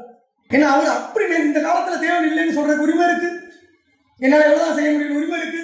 நான் என் பாதி என்னுடைய சித்தத்தை பாதி உங்களுடைய சித்தத்தை பாதி செய்யறேன்னு சொல்ற உரிமை இருக்கு. ஆனால் என்னுடைய சித்தம் அல்ல உங்களுடைய சித்தமே ஆகிறது. என் பிதா வைத்த பாத்திரத்தில் நான் பாரம்பரிய சொன்னேன், ரட்சகரை போல உள்ள அந்த குணம் உள்ளவங்க இவங்க. ஆனால் யாருக்குமே தெரியாது, பக்கத்தில் எடுத்துட்டு தெரியாது. ஏன் இவன் கஷ்டப்படுறான், ஏன் இப்படி போகணும் என்ன செய்யாது தெரிய. பைத்தியக்காரங்க ஜனமாக இருக்காங்களே, உலகத்தில் பிழைக்க தெரியாத ஜனங்களாக இருக்காங்களே. ஆனால் பலன் இல்லை. அதான் இப்போ முக்கியமான பாயிண்ட்டே பலன் அளித்தல். அந்த வெளிப்படுத்தின விசேஷம் 11ஆம் அதிகாரத்தில் 18 ஃபுல்லாக வாசிக்கும். ஜாதிகள் கோபித்தார்கள், அப்பொழுது உம்முடைய கோபம் கொண்டது. மரித்தோர் நியாயத்தீர்ப்படைகிறதற்கும் தீர்க்கதரிசிகளாகிய உம்முடைய ஊழியக்காரருக்கும் பரிசுத்தவான்களுக்கும் உமது நாமத்தின் மேல் பயபக்தியா இருந்த சிறியோர் பெரியோருக்கும் பலனளிக்கிறதற்கும் பூமியை கெடுத்தவர்களை கெடுக்கிறதற்கும் காலம் வந்தது என்று சொல்லி தேவனை தொழுது கொண்டார். பலனளித்தல் யாருக்கு அப்படின்ற ஒரு லிஸ்ட் கொடுக்கப்பட்டிருக்கு. அந்த லிஸ்ட்ல முதல் வரக்கூடியவங்க யாரு பாருங்க, மரித்தோர் நியாயத்தீர்ப்படைவதற்கும் தீர்க்கதரிசிகளாகிய உம்முடைய ஊழியக்காரர்கள். தீர்க்கதரிசிகளாகிய உம்முடைய ஊழியக்காரர்கள் அப்படின்ற இந்த பதத்தின் மூலமா ஏன்ஷியன்ட் ஆஃப் டேஸ் மூப்பரான பாத்திரவான்கள் வர்ணிக்கப்பட்டிருக்காங்க. எபிரேயர் 11ஆம் அதிகாரம் 35, 39 வாசிக்கிறோம். ஸ்திரீகள் சாக கொடுத்த தங்களுடையவர்களை உயிரோடு எழுந்திருக்க பெற்றார்கள். வேறு சிலர் மேன்மையான வீட்டுகளை அடையும்படிக்கு விடுதலை பெற சம்மதியாமல் பாதிக்கப்பட்டார்கள். பாருங்க, இந்த பழைய பாட்டு காலத்துல மேன்மையான உயிர்த்தெழுதலை அடையும்படிக்கு பாதிக்கப்படாங்க. சில பிரச்சனைகளையும் கஷ்டத்துக்குள்ளேயும் சிரமத்துக்குள்ளேயும் வாழ்ந்தாங்க. ஆனால் அவங்க மைண்ட்ல என்ன இருந்துச்சு, மேன்மையான உயிர்த்தெழுதல் ஒன்று இருக்கு, அங்க நாம பார்த்துக்கலாம் அப்படின்னு சொல்லி அங்க தேவன் ஈடு செய்வார்னு சொல்லி அவங்க முடிவெடுத்திருந்தாங்க. அப்போ தீர்க்கதரிசிகள் அப்படின்னு சொல்றது மூலமா பழைய பாட்டு மூப்பரான பாத்திரவான்கள் நமக்கு சுட்டி காட்டப்பட்டிருக்காங்க. அவங்களை எப்படி வைப்பாங்க, அவங்களை பிரபுக்களாக தேவன் நியமிப்பார்கள். சங்கீதம் 45:16 சொல்லப்படும். உமது பிதாக்களுக்கு பதிலாக உமது குமாரர் இருப்பார்கள், அவர்களை பூமியின் பிரபுக்களாக வைப்பீர். இயேசுவுக்கு முதலாம் வருகையில் அவங்க எப்படி இருந்தாங்க, பிதாக்களா தாவீதின் குமாரனே அப்படின்னு சொல்லக்கூடிய நிலைமையில இருந்தாங்க, பிதாக்களா. இரண்டாம் வருகையில அவங்கள என்னவா மாறிட்டாங்க, இயேசுவின் குமாரர்கள். இயேசு அவங்க அவ்வளவு பேருக்காக ஈடுபடி செலுத்தி நிறைவேறதான ஆதாம ஆகும்போது அவங்க அத்தனை பேருமே இயேசுடைய அறைக்குள் இருக்கக்கூடிய குமாரர்கள் ஆகிறாங்க. அவங்க முதலாம் வருகையில இயேசுடைய முற்பிதாக்களா இருக்கிறாங்க, தாவீதின் குமாரனை. இங்கே அதே தாவீது அந்த குமாரனுக்கு கீழே இயேசு கிறிஸ்து தேவகுமாரனுக்கு கீழே அவர் குமாரனா இருப்பார். அப்போ அந்த அவங்களுடைய ரோல் அந்த மாதிரி சொல்லப்பட்டிருக்கு. அவர்களை பிரபுக்களாக நமது ரட்சகர் நியமிப்பார்கள் வசந்த சொல்லிக்கிறார். அடுத்ததா ரிவார்டு யாருக்கு அப்படின்னு சொல்லப்பட்டிருக்கு, பரிசுத்தவான்கள். தீர்க்கதரிசி அவங்க ஊழியக்காரர்களுக்கும் பரிசுத்தவான்களுக்கும் அப்படின்ற மூலமா சிறுமந்தை அங்கே சுட்டி காட்டப்படுறாங்க. லிட்டில் ஃபிளாக் சிறுமந்தை அங்கே சுட்டி காட்டப்படுறாங்க. வசனம் வாசிக்கலாம். 1 கொரிந்தியர் 15:52, 1 தெசலோனிக்கேயர் 4:16-17. எக்காலம் துணிக்கும், அப்பொழுது மரித்தோர் அழிவில்லாதவர்களாய் எழுந்திருப்பார்கள், நாமும் மறுரூபமாக்கப்படுவோம். எக்காலம் துணிக்கும், மரித்தோர் அழிவில்லாதவர்களாய் எழுந்திருப்பார்கள். அழியாமையை பெற்றுக்கொள்ளக்கூடிய ஒரு வகுப்பாராக இவங்க சொல்லப்பட்டிருக்காங்க. 7ஆம் தூதன் எக்காலம் ஊதின உடனே அந்த துணியை தொடர்ந்து முதல்ல யார் வருவாங்கன்னு பார்க்கணும், சிறுமந்தை அங்கத்தினர்கள் செலக்ஷனுக்கு வந்துடுறாங்க. அப்போ சிறுமந்தை அங்கத்தினருடைய பாட்டு வந்துருச்சு. மற்றவங்களுக்கெல்லாம் அடுத்தடுத்து பிற்பாடு வரப்போது ரொம்ப சமீபத்தில் வருகின்றதை நம்ம எதிர்பார்த்துக்கணும். ஏனெனில் கர்த்தர் தாமே ஆரவாரத்தோடும் பிரதான தூதனுடைய சத்தத்தோடும் தேவ எக்காலத்தோடும் வானத்திலிருந்து இறங்கி வருவார். அப்பொழுது கிறிஸ்துவுக்குள் மரித்தவர்கள் முதலாவது எழுந்திருப்பார்கள். கிறிஸ்துவுக்குள் மரித்தவர்கள் முதலாவது, அதுலேயும் கூட வரிசைகள் வச்சிருக்கிறார். முதல்ல யார் வர்றாங்க, கிறிஸ்துவுக்குள்ளாக மரித்தவர் சிறுமந்தை அங்கத்தினர்கள். கிரைஸ்ட் அபிஷேகம் அபிஷேகம் பண்ணப்பட்டு ஜெனிப்பிக்கப்பட்ட அந்த வகுப்பாரை பற்றி சொல்லப்பட்டது. அடுத்ததான் ரிவார்டிங் யூத் நோட்டீஸ் அந்த கிரேட். இந்த 2 காரியங்கள் சிறியோர் பெரியோர் அப்படின்னு சொல்லப்பட்டது. அதே வசனத்தில் பலனளிப்பதற்கு அப்படிங்கிற லிஸ்ட்ல பெரியோரும் இருக்காங்க, சிறியோரும் இருக்கிறாங்க. அப்போ இந்த ரிசரக்ஷன்ல பலனடையக்கூடிய காலத்துல இப்போ இருக்கும் அப்படின்னா பெரியோராகக்கூடிய திரள் கூட்டத்தினர்களும் பலனடைகிறாங்க. அதை தொடர்ந்து சிறியோர் சொல்லப்படக்கூடிய யூத் நோட்டீஸ் வாலிபான பாத்திரங்களும் பலனடைகிறாங்க. இதெல்லாம் எழுதப்பட்ட காலத்துல சிஇசி பற்றின சத்தியங்கள் வெளிப்படலை. அதனால் இப்போ நம்மளும் அதை என்ன செய்யலாம், சிறியோர் வகையில் வாலிபான பாத்திரங்களை தொடர்ந்து தேண்டு பிள்ளைகளாக இன்றைக்கு நம்ம உண்மை தோழர்களாக இருந்தால் நாமும் ரிவார்ட் பலன் அடைவோம் அப்படின்றது அதில் சொல்லப்பட்டிருக்கிறத புரிஞ்சுக்கலாம். நான் எல்லாரையும் லிஸ்ட்டில் கொண்டிருக்காருன்னா அந்த சிறியோர்ன்றதுல யூத் நோட்டீஸை நம்மளையும் சேர்த்து சொல்லியிருக்காரு நம்ம புரிஞ்சுக்கலாம். இதுக்கு நம்ம ஒரு எக்ஸாம்பிளாக ஒரு டொபோகிராஃபி இஸ்ரேல் கனான் தேசத்தை பற்றின டொபோகிராஃபி நம்ம படிக்கும்போது இந்த பக்கம் மனாசே கோத்திரம் இருக்கும், அவருடைய தொடர்ச்சி எங்கே இருக்கும், இந்த பக்கம் இருக்கும், இங்கிட்டும் இருக்கும். இந்த பக்கம் யூத் நோட்டீஸை குறித்து காட்டு, இந்த பக்கத்தில் சிஇசியை குறித்து காட்டக்கூடியதுக்கு அங்கே ஒரு பிணைப்பு இருக்கிறத நம்ம பார்க்குறோம். அந்த பிணைப்பின் அடிப்படையிலேயே ஒரே வகுப்பாக தான் இங்கேயும் அப்போ சிறியவர்ன்றதை நம்ம புரிஞ்சுக்கும் போது இங்கேயும் அங்கேயும் அவங்களையும் சொல்லப்பட்டிருக்கு, உண்மைத்துவமாக இருக்கக்கூடிய தேவனுடைய பிள்ளை இந்த காலத்தில் வரக்கூடிய பிரதிஷ்டையாளர்களும் அதுக்கு பொருத்தமாக இருப்பாங்க. நம்ம புரிஞ்சுக்கலாம். ரிவார்டு மட்டும்தான் அங்கே சொல்லப்பட்டிருந்தா அந்த 11ஆம் வசனத்தில் 7ஆம் தூதன் எக்காலம் ஊதுனதுக்கு பிற்பாடு பலனளிப்பதற்கும் அப்படின்னு சொல்றாரு. அடுத்ததா பூமி கிடைத்தவர்களை கிடைக்கிறது. ரிவார்டுல ஆசீர்வாதத்தை பெறுறதுக்கு இவங்க எல்லாம் இப்ப இந்த காலகட்டம் வரைக்கும் உலக மனிதர்கள் உலகத்தார உயர்வை மதிக்கிறாங்க, அவங்களுக்குள்ள ரிவார்டு கொடுத்துட்டு இருக்கிறாங்க. அவர் மிகச்சிறந்த தலைவர், இவர் மிகச்சிறந்த தலைவர் அப்படின்னு நம்ம பேசிட்டு இருக்காங்க. ஆனா உண்மையிலேயுமே தேவனுக்கென்று உண்மைத்துவமா வாழ்ந்து தனக்காகவும் தன்னுடைய தேவனுடைய பிள்ளைகளுக்காகவும் தன்னுடைய ஜீவனை கொடுத்தவங்களுடைய லிஸ்ட் எல்லாம் இதுக்குள்ள இருக்கு. இது அத்தனையும் தேவன் ஒன் பை ஒன்னா ராஜ்யத்தை கொண்டு வர நம்மள செய்யக்கூடிய எந்த அளவு கிரியா இருந்தாலும் அதை மறக்க மாட்டாங்க. சின்னதா இருந்தாலும் சரி, பெருசா இருந்தாலும் சார், அத்தனையும் பெருசி வைப்பேன் நியாயத்திலே கொண்டு வந்து ஆசீர்வாதத்தை கொண்டு வருவார். அதுக்காக நம்ம கவனத்தோடு இருக்கணும். அவனவனுடைய கிரியைக்கு தக்க பலன் உண்டு. அவனவனுடைய கிரியைக்கு தக்க பலன் உண்டு. அப்ப அவன் நம்மளுடைய கிரியை எப்படி இருக்குன்னு நம்ம பார்க்கணும். கிரியை சரியா இருந்தா நல்ல பலன் கிடைக்கும். கிரியை தவறிட்டா அடுத்த பகுதி சொல்றது சரியான குறைவா எதிராக இருந்துட்டா என்ன ஆகுன்றது அவங்க சொல்றது, பூமியை கெடுத்தவர்களை கெடுப்பதற்கும். அப்போ கெடுத்தவர்களை கெடுப்பது அப்படின்னு அவர்களை பூமியை அழித்தவர்களை அழியப்படுவது, டெஸ்ட்ரக்ஷன். இது ரொம்ப முக்கியமான ஒரு வேலை. 7ஆம் தூதன் எக்காலம் ஊதி படிப்படியாக சம்பவங்கள் நடக்கிறப்ப கடைசியாக டெஸ்ட்ரக்ஷன் அங்கே வருது, அழிவு அங்கே நடக்கும். எப்படிப்பட்டதான அழிவு அப்படின்னா, அழியப்பட போகிறவங்க 3 வகுப்பார். அழியப்பட போகிறவங்க 3 வகுப்பார். ஒரு கிளாஸ் பரூசியா எபிபனி காலத்தில் செகண்ட் டெத்துக்கு போனவங்க. பரூசியா எபிபனி காலகட்டத்தில் செகண்ட் டெத்துக்கு போனவங்க. அதுக்கு முன்னாடி போயிருப்பாங்க நிறைய பேர். நம்ம மெயினாக சொல்றது பரூசியா எபிபனி காலத்தில் தீர்ப்போட கூட நமக்கு முடிஞ்சது. சுவிசேஷத்தில் செகண்ட் டெத்துக்கு போனால் அந்த வகுப்பார். அடுத்ததான் ஆயுதத்தில் ஒவ்வொரு 100 வருஷ தவணைகளையும் விழுந்து போறாங்க. ஒவ்வொரு 100 வருஷத்துலையும் விழுந்து போறாங்க. மூன்றாவது கடைசி லிட்டில் சீசன் 40 வருடம் சாத்தான் மறுபடி அழித்துவிடப்படும் போது விழுந்து போகுது. இந்த 3 கிளாஸஸும் 2ஆம் மரணத்தின் மூலமாக இவர்கள் பூமியை கெடுத்ததால் தேவனவர்களை அழித்து போடுகிறார். இவங்கெல்லாம் தான் ஏதோ ஒரு வகையில் தேவனுடைய ஊழியத்துக்கு இருந்திருப்பாங்க, தேவனுக்கு இடைஞ்சலா இருந்திருப்பாங்க, தேவனுடைய ஊழியக்காரர்களை தூசிக்கிறவங்க துன்புறுத்துறவங்களா இருந்திருப்பாங்க. இப்படிப்பட்டவங்களுக்கு மனம் திரும்ப வாய்ப்பு கொடுக்கப்படும். ஆனால் துன்மார்க்கன் நீதியின் தேசத்தில் இருந்தால் நீதியை என்ன செய்ய மாட்டான், கற்றுக்கொள்ள மாட்டான்னு அவங்களை பற்றி சொல்லப்படும். அப்போ இங்கேயே சரிப்படுத்திடணும். அங்கே ஒரு சிலர் சரியாகலாம், பெரும்பான்மையானவர்கள் நித்திய நிந்தைக்கு இகழ்ச்சிக்குமே எழுந்து வந்து சீக்கிரமே 2ஆம் மரணத்துக்கு போயிடுவாங்க. 3 கிளாஸ் பற்றியில் பார்க்கலாம். ஒன்று சுவிசேஷக, குறிப்பாக பரூசியா எபிபனி செகண்ட் டெத், அந்த காலத்தில் வந்து 2ஆம் மரணம் வகுப்பார். யூதா 14 இருந்து 19 வரைக்கும். ஆதாமுக்கு 7ஆம் தலைமுறையான ஏனோக்கும் இவர்களை குறித்து, இதோ எல்லாருக்கும் நியாயத்திற்கு கொடுக்கிறதற்கும் அவர்கள் அவபக்தியுள்ளவர்கள் யாவரும் அவபக்தியாய் செய்து வந்த சகல அவபக்தியான கிரியைகளை நிமித்தமும், தமக்கு விரோதமாய் அவபக்தியுள்ள பாவைகள் பேசின கடின வார்த்தைகள் எல்லாவற்றின் நிமித்தமும் அவர்களை கண்டிக்கிறதற்கும் 1000 தமது பரிசுத்தவான்களோடு கூட கர்த்தர் வருகிறார் என்று முன்னறிவித்தார். இவர்கள் முறுமுறுக்கிறவர்களையும் முறையிடுகிறவர்களையும் தங்கள் இச்சைகளின்படி நடக்கிறவர்களுமாய் இருக்கிறவர்கள்.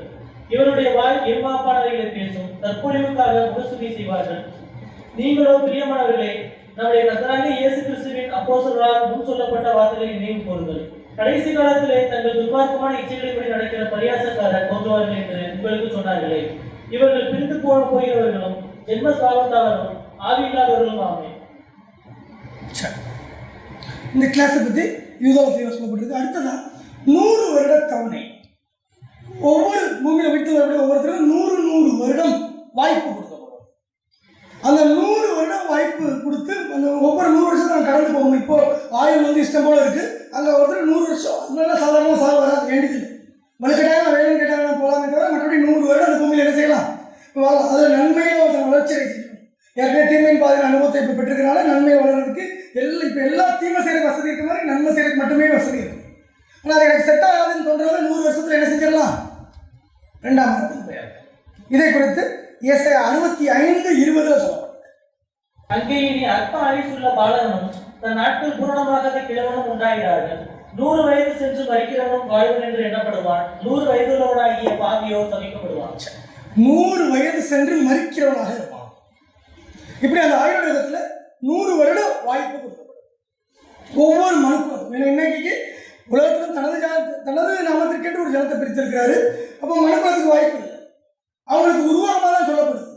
அவங்க பிரதேசம் அக்செப்ட் பண்ணப்படலை. அவங்க முன்னேறதையும் தேடி இப்போ விரும்பல, அவருடைய பிள்ளைகளை மட்டும் பிரித்து எடுத்துட்டாரு. அப்போ மற்றவங்களுக்கு ஒரு வாய்ப்பு வச்சிருக்காரு. அதுதான் இது 100 வருஷம் ஒவ்வொருத்தருக்கும் கொடுக்கும். இந்த 100 வருஷத்துல சுமாராகவே நடந்துட்டு 100 வருஷம் எண்டில் வந்து இன்னொரு வாய்ப்பு கொடுங்கன்னு சொன்னால் அடுத்த 100 வருஷம் எடுத்துக்கோங்க. இந்த 100 வருஷம் எண்டில் நீ சரியானக்கா உனக்கு ஆயுள் முடிய போதுப்பான்னு சொன்னால் இல்லை எனக்கு இன்னொரு வாய்ப்பு கொடுங்கன்னு சொன்னால் இன்னொரு 100 வருஷம். இப்படியே 100 கடந்துட்டே வரலாம். யாரா இருந்தாலும் கடைசி அந்த 100 வருஷம் முடிஞ்சு அந்த 40வது வருஷம் இந்த லிட்டில் சீசன் கொஞ்ச காலம் சொல்லக்கூடிய டைம் வரும்போது அதில் வந்து தப்பி பிழைக்க முடியாது. தேவனுடைய அரேஞ்ச்மெண்ட்ஸுக்கும் சத்தியங்களுக்கும் ஒழுங்குமுறைகளுக்கும் பின்பற்றுவாங்க, இசைவாக இருக்கிறவங்க, இணக்கமாக இருக்கிறவங்க இருப்பாங்க, மற்றவங்க நிர்மூலமாக்கப்படுவாங்க, அழிக்கப்படுவாங்க. அதுக்குரிய வேதவசனம் வெளிப்படுத்தல் விசேஷம் 20ஆம் அதிகாரம் 7-9, 21:8. அந்த 1000 வருஷம் முடியும் போது சாத்தான் தன் காவலிலிருந்து விடுதலையாகி பூமியின் 4 திசைகளிலும் உள்ள ஜாதிகளாகிய கோகையும் மாகோகையும் மோசம் போக்கும்படிக்கும் அவர்களை யுத்தத்திற்கு கூட்டிக் கொள்ளும்படிக்கும் புறப்படுவான். அவருடைய தொகை கடற்கரை மண்டலத்தினையா இருக்கும். அவர்கள் பூமியெங்கும் பரம்பி பரிசுத்தவான்களுடைய பாளையத்தையும் பிரியமான நகரத்தையும் அடைந்து கொண்டார்கள். அப்பொழுது தேவனால் வானத்திலிருந்து அக்கினி இறங்கி அவர்களை பட்சித்துக் கொண்டது. 21:8. கொஞ்ச காலம் சாத்தான் விடுவிக்கப்படுவான் அப்படின்றத நம்ம பார்த்தோம்.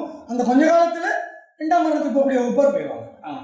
பயப்படுகிறவர்களும் அவிவிசுவாசிகளும் அருவருப்பானவர்களும் கொலைபாதகரும் விபச்சாரக்காரரும் சூனியக்காரரும் விக்கிரகாராதனைக்காரரும் பொய்யர் அனைவரும் 2ஆம் மரணமாகிய அக்கினியும் கந்தகமும் எரிகிற கடலிலே பங்கடைவார்கள் என்றார். ஓகே, அப்போ இந்த வசனங்கள் நம்ம தெளிவாக சொல்றது கடைசி ஆயுடைய எண்டு முற்றிலுமான ஒரு ஃபில்டர் இருக்கு. ஏற்கனவே சுவிசேஷ காலத்தில் ஆயுதங்களுக்கு உள்ள ஓட்டங்களில் ஓடிட்டு இருந்தாங்க, அழியாமைக்குரிய ஓட்டத்தில் ஓடினாங்க, சிறுமந்தைக்கு ஓடினாங்க, கொஞ்சம் தவறு பண்ணவங்க திரள் கூட்டமாகவும் பெரிய பாவங்களுக்கு உட்பட்டவங்க 2ஆம் மரணம் உப்பாரா போயிடுறாங்கன்னு பார்ப்போம். 1000 வருஷமா தமிழ் கொடுக்கப்பட்டது பார்த்தோம். 3வது கேட்டகரி இதெல்லாம் தப்பி கடைசியாக வந்து சாத்த அமைச்சுடப்படும்போது அவங்க கூட சேர்ந்திருக்க தான் பிடிக்குதுன்னு நினைக்கிறவங்க அவர் முற்றிலுமாக நிர்மூலமாக்கப்படுறாங்க. இதாங்க நடக்கும் நமக்கு தெளிவாக சொல்லுவோம். ரிவார்டு கொடுக்கப்படுது, அடுத்ததாக பலனளிக்கப்படுதுன்னு பார்த்தோம். அதனால் 18ஆம் வசனத்தில் அது கொடுக்கப்பட்டிருந்துச்சு. அடுத்த வசனத்தில் ரொம்ப முக்கியமான ஒரு முக்கிய பாகம் உண்டு. அதில் கூட நம்ம நிறைவு செய்யலாம். என்ன நடந்திருக்கு அப்படின்ற வசனம் 19ஆம் வசனத்தை வாசிப்பாங்க. அப்பொழுது பரலோகத்தில் தேவனுடைய ஆலயம் திறக்கப்பட்டது. அப்பொழுது பரலோகத்தில் தேவனுடைய ஆலயம் திறக்கப்பட்டது. உடன்படிக்கை பெட்டியும் அங்கதான் இருக்கு. சரி, அப்போ இதெல்லாமே தரிசனத்தின் மூலமாக சொல்லப்பட்டது. சொல்லாதமாகவே அங்க ஒரு டெம்பிள் இருக்குன்னு நினைச்சிருக்காரு. இது ஒரு தரிசனத்தில் நம்ம சொல்லப்பட்டது. இது என்ன அப்படின்னா முக்கியமான சத்தியங்கள் 7ஆம் காலத்து அந்த எக்காலமான பிற்பாடு முக்கியமான சத்தியங்கள் எல்லாம் வெளியில வரும். இப்படி உண்மையா வந்துட்டு இருக்கு. அதுல ஒண்ணு என்ன அப்படின்னா சர்ச் அஸ் காட்ஸ் டெம்பிள். அதாவது முக்கியமான சத்தியம் சபை தான் தேவனுடைய ஆலயம் அப்படின்ற சத்தியம் வெளியாக்கப்படுகிறது. அது மாதிரி பொதுவா இருக்கும். இப்ப இந்த காலகட்டத்தில் 7ஆம் எக்காலமான பிற்பாடு முக்கியமான வந்து வெளிவந்த ஒரு சத்தியம் என்ன அப்படின்னா சபை தான் தேவனுடைய ஆலயம். இந்த சபை வகுப்பார் தான் தேவனுடைய ஆலயமாக செயல்படுறாங்க. பரலோகத்திலே தேவனுடைய ஆலயம் காணப்பட்டது. இப்போ அந்த சபை தான் தேவனுடைய ஆலயம். அப்ப இந்த சில வசனங்கள் மூலமா நமக்கு தெளிவாக சொல்லப்பட்டிருக்கு. நீங்களே அந்த ஆலயம், நீங்களே அந்த ஆலயம். அதன் மூலமா என்ன செய்யப்பட்டிருக்கு? ஆலயத்துடைய கற்களாக இருக்கிறாங்க. சபை வகுப்பார் ஆலயத்துடைய கற்களாக இருக்கிறாங்க. மற்ற இடத்துல அவர்கள் ஜீவனுள்ள கற்கள் அப்படின்னு சொல்லப்படுது. ஏன் ஒரு பெரிய ஆவிக்கப்பட்ட மாளிகை கட்டப்படுது. நிறைய வேத வசனங்கள் உண்டு. 1-2 மட்டும் இப்போ நம்ம பார்க்கலாம். எபேசியர் 2ஆம் அதிகாரத்தில் 19 22 வரைக்கும் வாசிங்க. ஆகையால் நீங்கள் அந்நியரும் பரதேசிகளுமாய் இராமல் பரிசுத்தவான்களோட ஒரே நகரத்தாரும் தேவனுடைய வீட்டாருமாய் இருந்து அப்போஸ்தலர் தீர்க்கதரிசிகள் என்பவருடைய அஸ்திவாரத்தின் மேல் கட்டப்பட்டவர்களுமாய் இருக்கிறீர்கள். அதற்கு இயேசு கிறிஸ்து தாமே மூலைகளாய் இருக்கிறார். அவர் மேல் மாளிகை முழுவதும் இசைவாக இணைக்கப்பட்டு கர்த்தருக்குள் பரிசுத்த ஆலயமாக எழும்புகிறது. கர்த்தருக்குள் பரிசுத்த ஆலயமாக எழும்புகிறது. நீங்கள் இயேசு கிறிஸ்து மூலைகளாக கொண்டு கட்டப்படக்கூடிய ஒரு கண்களுக்கு புலப்படாத ஆலயம், இன்விசிபிள் ஆலயம் உருவாகி கொண்டிருக்கிறது. அதுதான் இப்ப நடந்துட்டு இருக்குது. சபை வகுப்பாடு தான் மெய்யான அந்த ஆலயம் அப்படின்ற இயேசு கிறிஸ்து இதை எடுத்து போடுங்க 3 நாளைக்குள்ளே நான் கட்டி எடுப்பேன்னு சொன்னார்.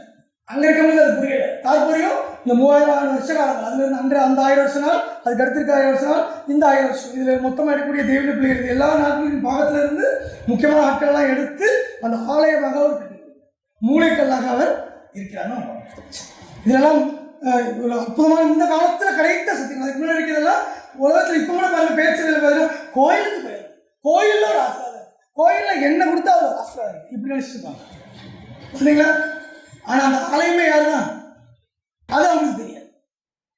இப்போ கூட மணி அடிச்சா கோயிலுக்கு போய் பாருங்க, கோயில் அப்படியே இருப்பாங்க. ஆனால் பைபிள் கையால் கட்டப்பட்ட ஆலயங்கள் வாசமா இருக்கிறது இல்லை, மனுஷ கைகளால் அல்ல, தேவனுடைய கையால் ஒரு கவர் ஆலயம் என்ன செய்யப்பட்டு இருக்கு, கண்களுக்கு புறப்படாமல் கட்டப்பட்டிருக்கு. இப்போ கல் செதுக்கப்பட்டுட்டே இருக்கு எல்லா இடங்கள்லையும். இது நிறைவு வரும்போது இது வந்து ஆசீர்வாதம் மனுக்குள்ள முழுவதுக்குமே போகும். ஏசாயா 45:14 வாசம். எகிப்தின் சம்பாத்தியமும் எத்தியோப்பியாவின் வர்த்தக லாபமும் நெடிய ஆட்களாகிய சபேலியின் வர்த்தக லாபமும் உன்னிடத்திலிருந்து தாண்டி வந்து உன்னுடையதாகும். அவர்கள் பின்னே சென்று விலங்கிடப்பட்டு எல்லாம் இப்ப எப்படி இருக்கு, எல்லாமே நம்ம கையில இருந்து பிடுங்கப்பட்ட போன நிலைமையில இருக்கு. இன்னைக்கு எதுவுமே நம்ம கையில இல்லை, ஆளுகையோ ஆட்சியோ எதுவுமே நம்ம கையில இல்லாதது போல இருக்கு. ஆனா அந்த ராஜ்யம் கையில 7ஆம் முதல் 8ஆம் ஊதி அந்த டைம் வந்து அந்த ராஜ்யம் வந்து இப்படி சபை உயர்த்தப்படும் போது கம்ப்ளீட் கண்ட்ரோல், பூமியினுடைய சகல அத்தனை நிர்வாகமும், அதை எகிப்தியரின் வர்த்தகலாகவும் எத்தியோப்பியாவின் வர்த்தகலாகவும் இன்னைக்கு பூமி முழுவதும் வர்த்தகத்தில் தான் இயங்கிட்டு இருக்கு. அது அத்தனையும் கம்ப்ளீட் கண்ட்ரோல் யாருக்கு வரப்போதான், மெய்யான சபை வகுப்பார் கைக்கு வந்து சேருது. அவர்கள் உன் பின்னே சென்று விலங்கிடப்பட்டு கால்கையில கட்டி வச்சிருக்காங்க, கட்டுப்படுத்தப்பட்டது. இன்னைக்கு எல்லாம் அவங்க நினைச்சாங்க மனுஷனா கூட பயிற்சிக்க மாட்டாங்க, ஆனா அன்னைக்கு அவங்க கட்டுப்படுத்தப்பட்ட நிலைமையில இருப்பாங்க. அந்த நிலைமையில அவங்க ஒத்துக்கக்கூடிய ஒரு விஷயம் என்னது, உன்னிடத்திலே மாத்திரம் தேவன் இருக்கிறார், உன்னுடனே மாத்திரம் தேவன் இருக்கிறார் என்றும் அவரை இல்லாமல் வேற தேவன் இல்லை என்றும் சொல்லி உன்னை பணிந்து கொண்டு உன்னை நோக்கி விண்ணப்பம் பண்ணுவார்கள். இதான மெய்யான சபை வகுப்பார் மெய்யான ஆலயமாக என்ன செய்யப்படுறாங்க, வர்ணிக்கப்படுறாங்க. இப்போ சொல்லறதுக்கு அதுக்கு முந்தின காலத்தில் சொலமோன் காலகட்டத்தில் அந்த ஆலயத்தை நோக்கி அந்த ஆலயத்திற்கு சென்று ஜெபித்தால் அது கேட்கப்படும் சொல்லப்பட்டிருந்துச்சு. இப்போ அந்த மெய்யான ஆலயம் எதுன்னு சொல்லிட்டாரு, மெய்யான சபை வகுப்பார், இயேசுவை தலையாக கொண்ட மெய்யான. அப்போ நாம் தேவனுடைய பிள்ளைகள் இதை புரிஞ்சுக்க வேண்டிய சத்தியம், கண்களுக்கு புறப்படாத ஒரு ஆலயம் உருவாக்கப்பட்டது, கல் செதுக்கப்பட்டது. உண்மைத்துவத்தோடு இருந்தால் இந்த பாக்கியங்களால் நமக்கு இது உலகை ஆசீர்வதிக்கும் பாக்கியம். அவரோடு கூட பாடுபட்டார், அவரோடு கூட ஆளுகை செய்யக்கூடிய பாக்கியம் இல்லை. இப்போ காலத்தில் உலகப்பற்று, பணம், உலகம், மற்ற இதர காரியங்கள் அல்லது இப்போ இருக்கக்கூடிய வேற ஏதாவது காரியங்களை பட்டு வச்சுட்டு இருக்கிறோம், அல்லது சுயநலமான வாழ்க்கை, சுயத்துக்கு பட்டு வச்சிருக்கிறோம், இல்லை பாவ வாழ்க்கையில் இருக்கிறோம், தப்புறான பாதைகளுக்குள்ள போறதுக்குள்ள இருந்தா ரிவார்டை பற்றி நம்ம யோசிக்க கூடாது, அங்கே உயர்த்தலை பற்றி யோசிக்க கூடாது. நாம இப்படிப்பட்டவங்க இருக்கும், செதுக்கப்பட்ட கல்லா இல்லாமல் தள்ளப்பட்ட அதுக்கு பிரோஜனம் இல்லாத கல்லா இருக்கும். அந்த இடத்துல செட் பண்ண முடியலன்னா கல் என்ன செய்வாங்க, குவாரிலே தூரத்துக்கு போடுவாங்க. செதுக்கெட்டுக்கணும், இடையில உடஞ்சிருச்சு, யூஸ் ஆகாது. இந்த கல்லை செதுக்கணும் வைக்கிறதுக்கு இடம் இல்லை, யூஸ் ஆகாது.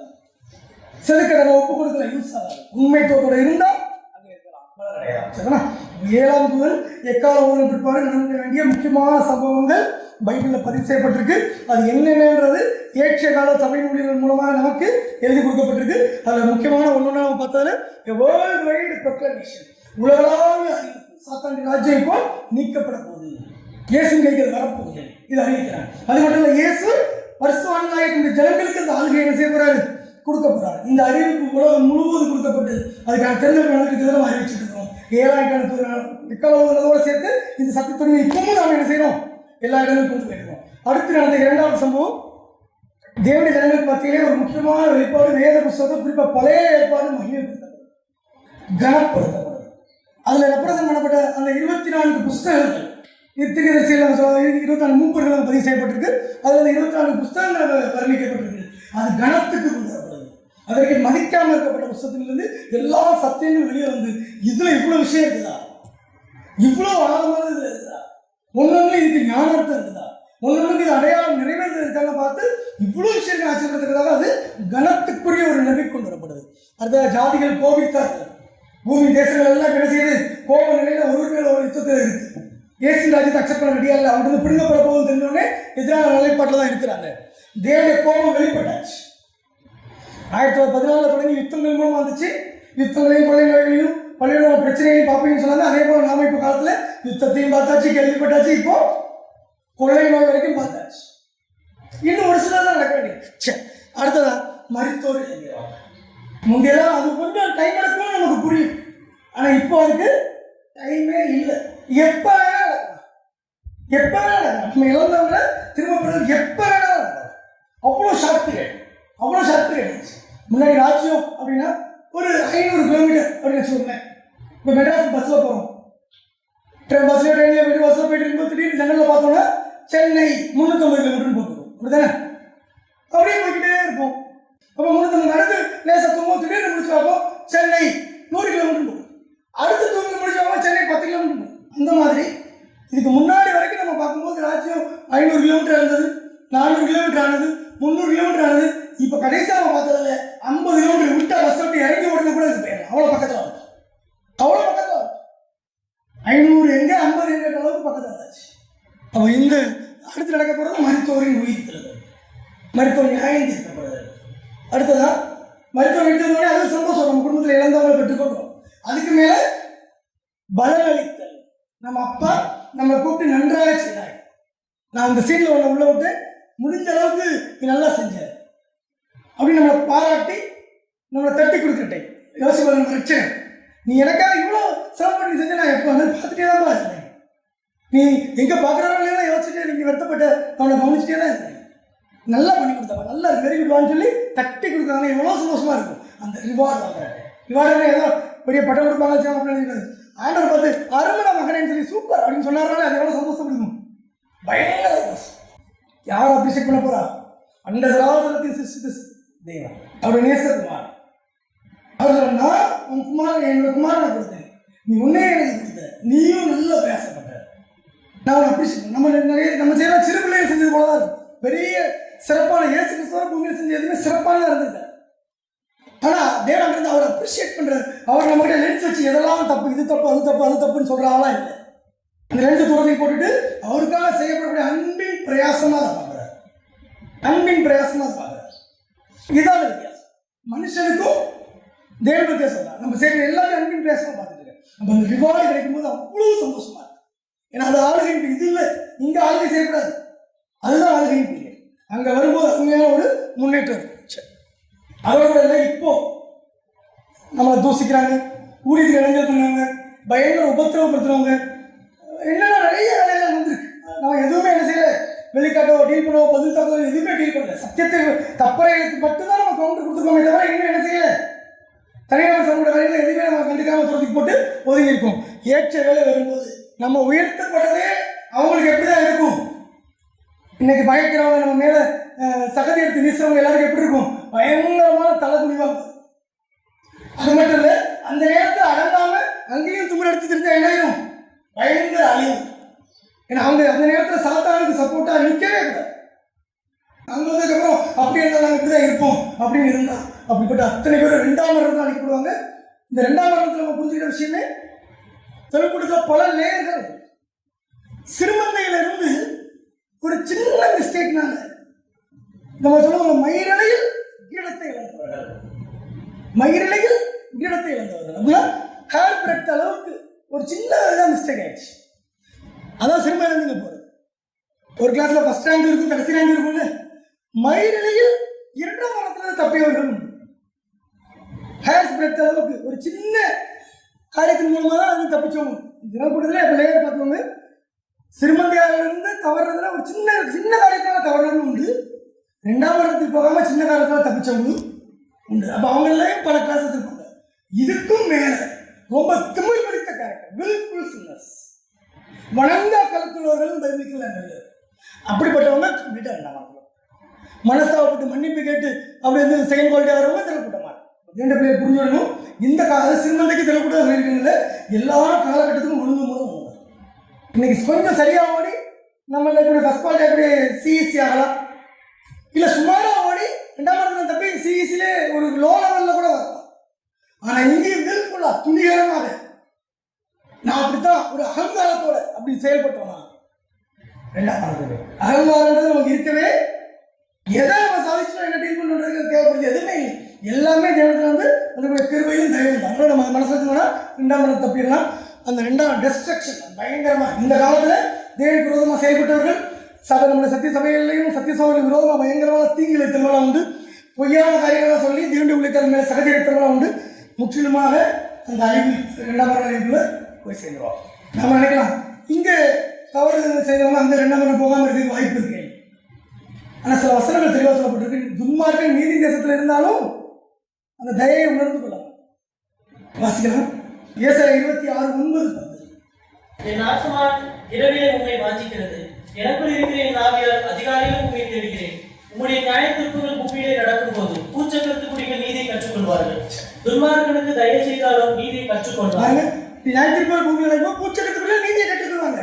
ஆனா துன்மார்க்கனுக்கு அங்க ஒரு தயவு செய்து ஒரு வாய்ப்பை கொடுத்தாலும் அவன் நீதியை கற்றுக்கொள்வார். நீதியுள்ள தேசத்திலும் அவன் அநியாயம் செய்து கர்த்தருடைய மகத்துவத்தை கவனியாதே போகிறான். இந்த மாதிரி கேரக்டர்ஸ் இங்கேயே நம்ம பாடத்தை கொடுத்துருப்பாங்க. இங்கே அண்டர்மைனிங் த கேரக்டர்ஸ், நம்முடைய குணாதிசத்தை இப்பொழுதே கெடுத்துக் கொள்வோமே. ஆனால் இங்கே கெடுத்துக்கணும், அங்கேயும் அதே மாதிரி ஸ்டப்பானா அப்படி ஒரு ராங் ஆட்டிடியூட்ல இருக்கும். அப்படிப்பட்ட ஆட்டிடியூட், அப்படிப்பட்ட மனப்பான்மை தீய பாதை விட்டுரும். அப்படிப்பட்ட தேசத்தில் நீதியின் தேசத்தில் இருந்தாலும் அவன் அழிஞ்சு போயிடலாம் அப்படின்னு சொல்லுவாங்க. அடுத்ததா முக்கியமான காரியமா சபையே தேவனுடைய ஆலயம் அப்படின்றது வேதாகம சத்தியம் வெளிப்படுத்தி காட்டப்பட்டிருக்கு. இந்த காலத்தில் 7ஆம் காலத்துக்கு முதல் சத்தியம், அந்த எக்கால சத்தம் இப்பொழுதும் சொல்லிக்குது, நாமளும் சொல்லிட்டு இருக்கோம். ஆனால் இதில் அநேக சம்பவம் நடந்துருச்சு. நம்ம எதிர்பார்த்துட்டு இருக்கிறது என்னதான், இங்க இருந்தா இது வரைக்கும் எல்லாம் முடிஞ்சிருச்சு, இது முடிஞ்சிருச்சு, இது முடிஞ்சிருச்சு, இதுக்கு முடிஞ்சிருச்சு, இதுவும் முடிஞ்சிருச்சு. இப்போ எங்கதான் இருக்கு, மரித்தோர் இருக்கிறதா ரொம்ப சீக்கிரத்தில் இருக்கு. அடுத்து நம்ம பலவழிக்கிறது எதிர்பார்க்கணும், ரொம்ப சீக்கிரத்தில் இருக்கு. துன்மார்க்கிற அழிவு எதிர்பார்க்கணும். சபையை தேவையான ஆலயன்ற சத்தியம் இப்போ ப்ரொக்ளைம் ஆகிட்டு இருக்கு. இது நம்மளும் புரிந்து கொண்டிருக்கோம். பெரும்பகுதியான சத்தியங்கள் நமக்கு ஹெல்ப் பண்ண முடியாது. இதுதான் நம்ம முதல்ல படித்தபடி தேவனுடைய பிள்ளைகளுக்கு அறிவிக்காமல் தேவன் ஒரு காரியத்தையும் செய்யறதில்லை. இப்போ 7ஆம் காலத்து அப்புறம் என்னெல்லாம் நடக்கும்ன்றதையும் 7ஆம் காலத்து மூலமாகவும் இருக்காரு, எவ்ரிபடி மெசேஜர் மூலமாகவும் இதை நமக்கு எழுதி கொடுத்தார். இந்த எல்லாமே நம்மளுடைய ஆசிரியர்கள் நிறுத்துவாராக. கர்த்தராகிய இயேசு கிறிஸ்துவினுடைய கிருபையும் தேவனுடைய அன்பும் பரிசுத்த ஆவியினுடைய ஐக்கியமும் உங்கள் அனைவரோடும் கூட இருப்பதாக. ஆமென்.